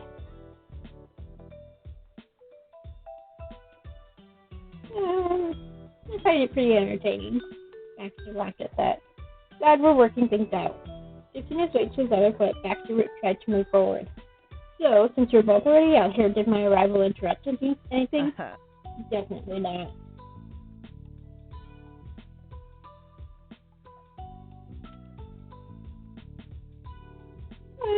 Solomon silently agreed. If Cove was going to say anything, neither were you. Baxter didn't need to know how much of today was spent waiting to see who was moving in. Baxter watched you both carefully for a hint of what was going on, but decided not to pry any further. Well, if either of you are free, I'd be thrilled to hang out this summer, but we can save the schedule talk for later. I should get my things inside. He gave a small nod of the head and flashed you both a dazzling smile. Goodbye. For today. Cove simply waved goodbye. Bye, Baxter. See you. Baxter then turned on his heel and strolled back to his suitcase, picking it up and bringing it to his condo.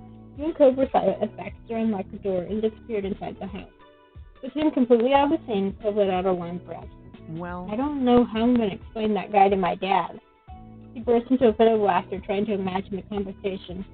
At least the job is done. He saw the new neighbor. Now we can go meet up with Terry and Miranda. Yeah, we should get going. Gave Baxter's cleaner one last glance over your shoulder.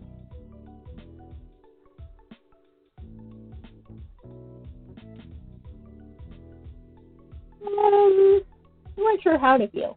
Honestly, you didn't know if you would ever come to a conclusion about him. Baxter was just so different. Turning your attention back to Cove, you pushed all thoughts of Baxter aside. You both started making your way towards town. Make it away! A little while later, you and Cove reached the main street in town. All of a sudden, you stopped talking. What's wrong? I think I heard my phone. She dug his cell phone out and looked at it with a satisfied grin. There was a new message. He opened the new text from Miranda and all he saw was, "I can see you." Immediately from where you stood, you started swirling your head around. You couldn't spot Miranda anywhere, but she did send you more messages. Haha, I see you looking. Where are you? Haha, come on. Really, Randy?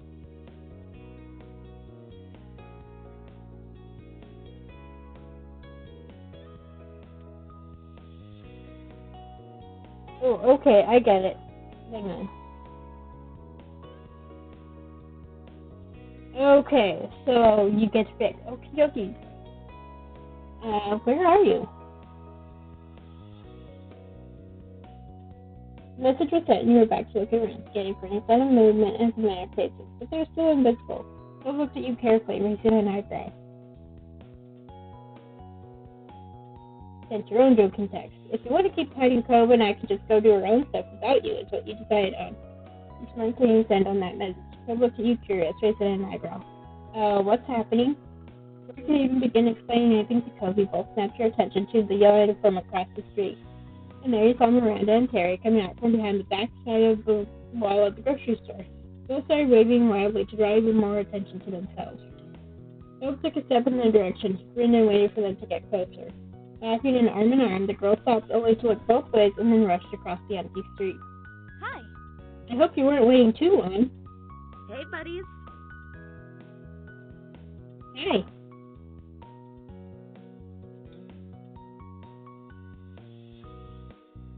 Hey, I'm so happy to see you two. Now that they were here, their joke on you was already long forgotten in your mind. Terry and Miranda giggled, smiling widely at your declaration.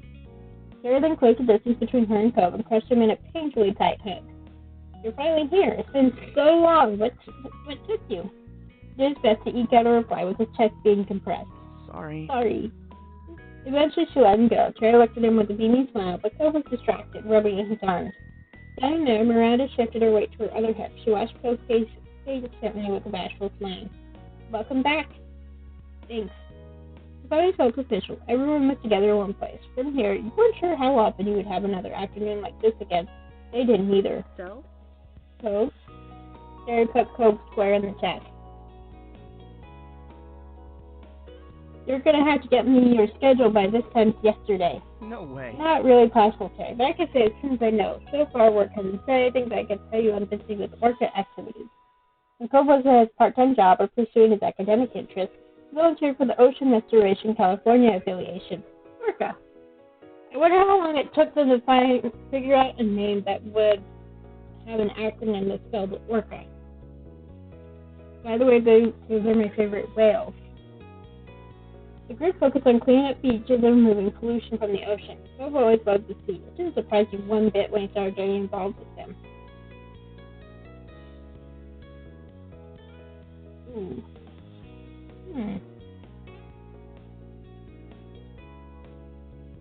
One, two, three, four.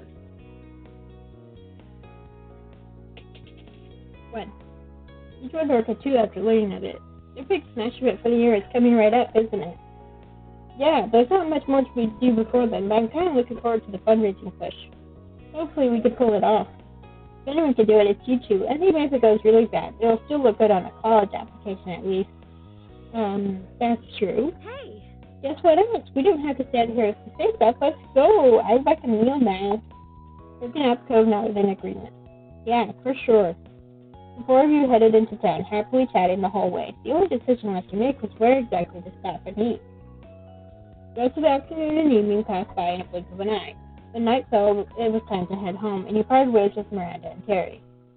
You and Cove reached your neighborhood without event. It was late enough that your out-of-the-way street was dark and silent.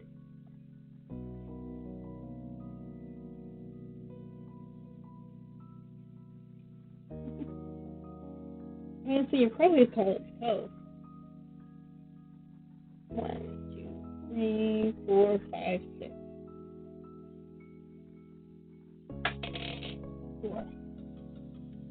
You were walking tiredly after such a long day. You yawned, stretching your arms over your head. It was taking a lot of mental focus to keep up and walk alongside Cove. As you did so, you peered at his face out of the corner of your eyes. You wondered why he felt so distant to you. He was out of character.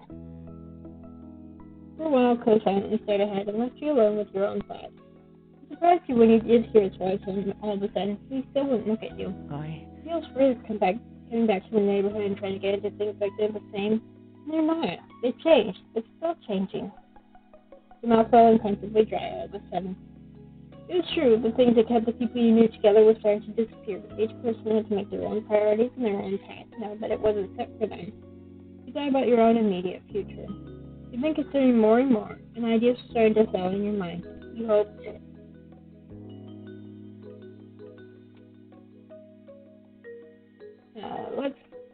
It was school full-time. And work part-time. And that's the basics. Your career you thought you'd contract work online, and that was all. For your education you thought you attend a community college, take online classes, attend a public university, and that was all. And for that, you wanted to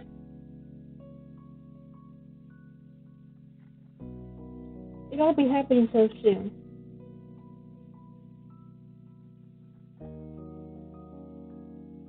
Like the schools and jobs.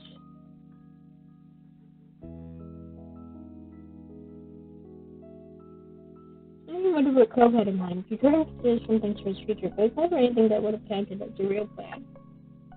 Making it back home, we both stopped in the middle of the street, Cove's side. Cove looked at the ground for a moment. His mouth trembled, trying to settle on the right words to say. So, are you still thinking about working and stuff, like traveling? Yeah. Cove closed his eyes and nodded while he composed his thoughts. He looked at you when he lifted his head. I decided on something. Well, kind of. He also interrupted his arm, and then his expression grew more serious. I'm not going to decide on school or a career, not this summer. I'm going to stay here, at least in Sunset Bird. I'll probably move out of my dad's place. I'll keep working my job, keep doing my volunteer stuff, and everything else. I don't know. Maybe I'll know what I want for myself by fall or next year, or maybe I'll never have a plan. Life will continue on with whatever's happening. I'm not going to crush myself trying to have everything figured out by a timeline that someone else has set. I just can't do it. Ralph furrowed his toe with tense. It's clear how much expectations were weighing on him. I know that's not very exciting, but it's the best I can do right now. He laughed softly recently, so with the way his face looked, she thought he actually wanted to cry.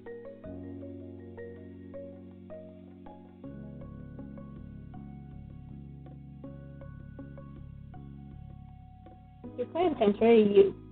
Ed tilted affectionately, ever so slightly to the side as you watched him process your response. Bob was going to continue doing things his own way and in his own time. He exhaled, releasing some tension in his shoulders. Thanks for hearing me out on this. You knew him well enough to know that Cove wasn't feeling completely better about the way things were. No matter what's happening, I want you to know that you won't ever lose me. I won't really be gone. I'll still be there for you the best I can, whether it's long distance or whatever else. Cove's whole expression softened. He spoke into an affectionate smile. It's okay. Jules, you deserve to have everything you wanted.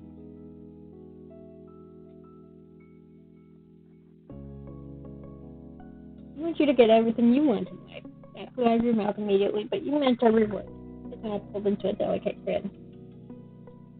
Looking at you finally, Cove took a step closer, and he placed a hand on your shoulder. The warmth from his proximity helped relax you.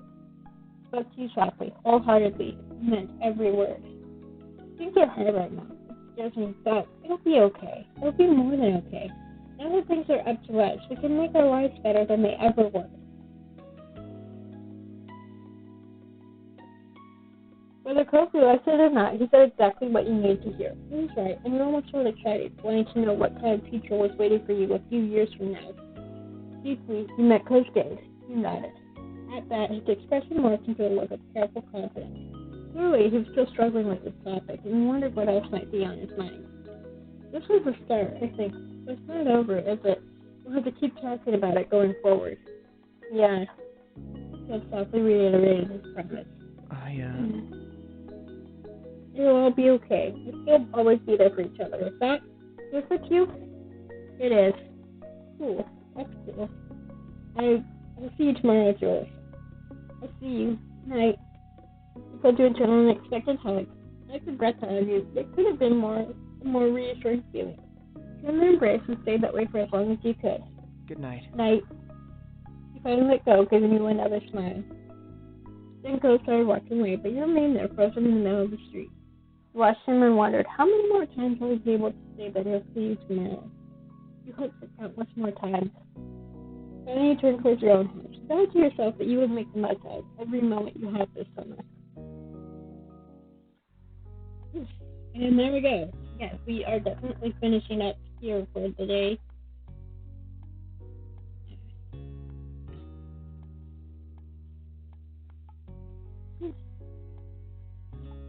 Okay. Alright, so that's it for now. We will start on the DLCs next week, or next video if you're watching this on YouTube. Thanks for joining me. Please hit like and subscribe on YouTube.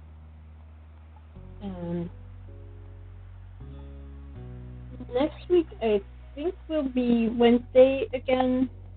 I'd have to double check. But it depends on my siblings' schedule in some ways. But it will be interesting, and I deliberately stuck with Slummers for Cove because I'm sure there's plenty of people who have done the Cove romance, so I want to do a non-Cove romance. I want to do one where Cove is just a friend. I will do offline. I will, of course, do the Cove romance because he's a sweetie pie. But yeah, that's it for now. I hope you enjoyed this, and if you did enjoy this, please watch my other videos on YouTube. I stream. You can catch up with. You can watch my previous videos of this game. This will be part of the playlist. I do that deliberately, and if there are other games that I stream, so you can watch those as well. So until next time, have a good day, week, life, whatever, and see you soon. Bye.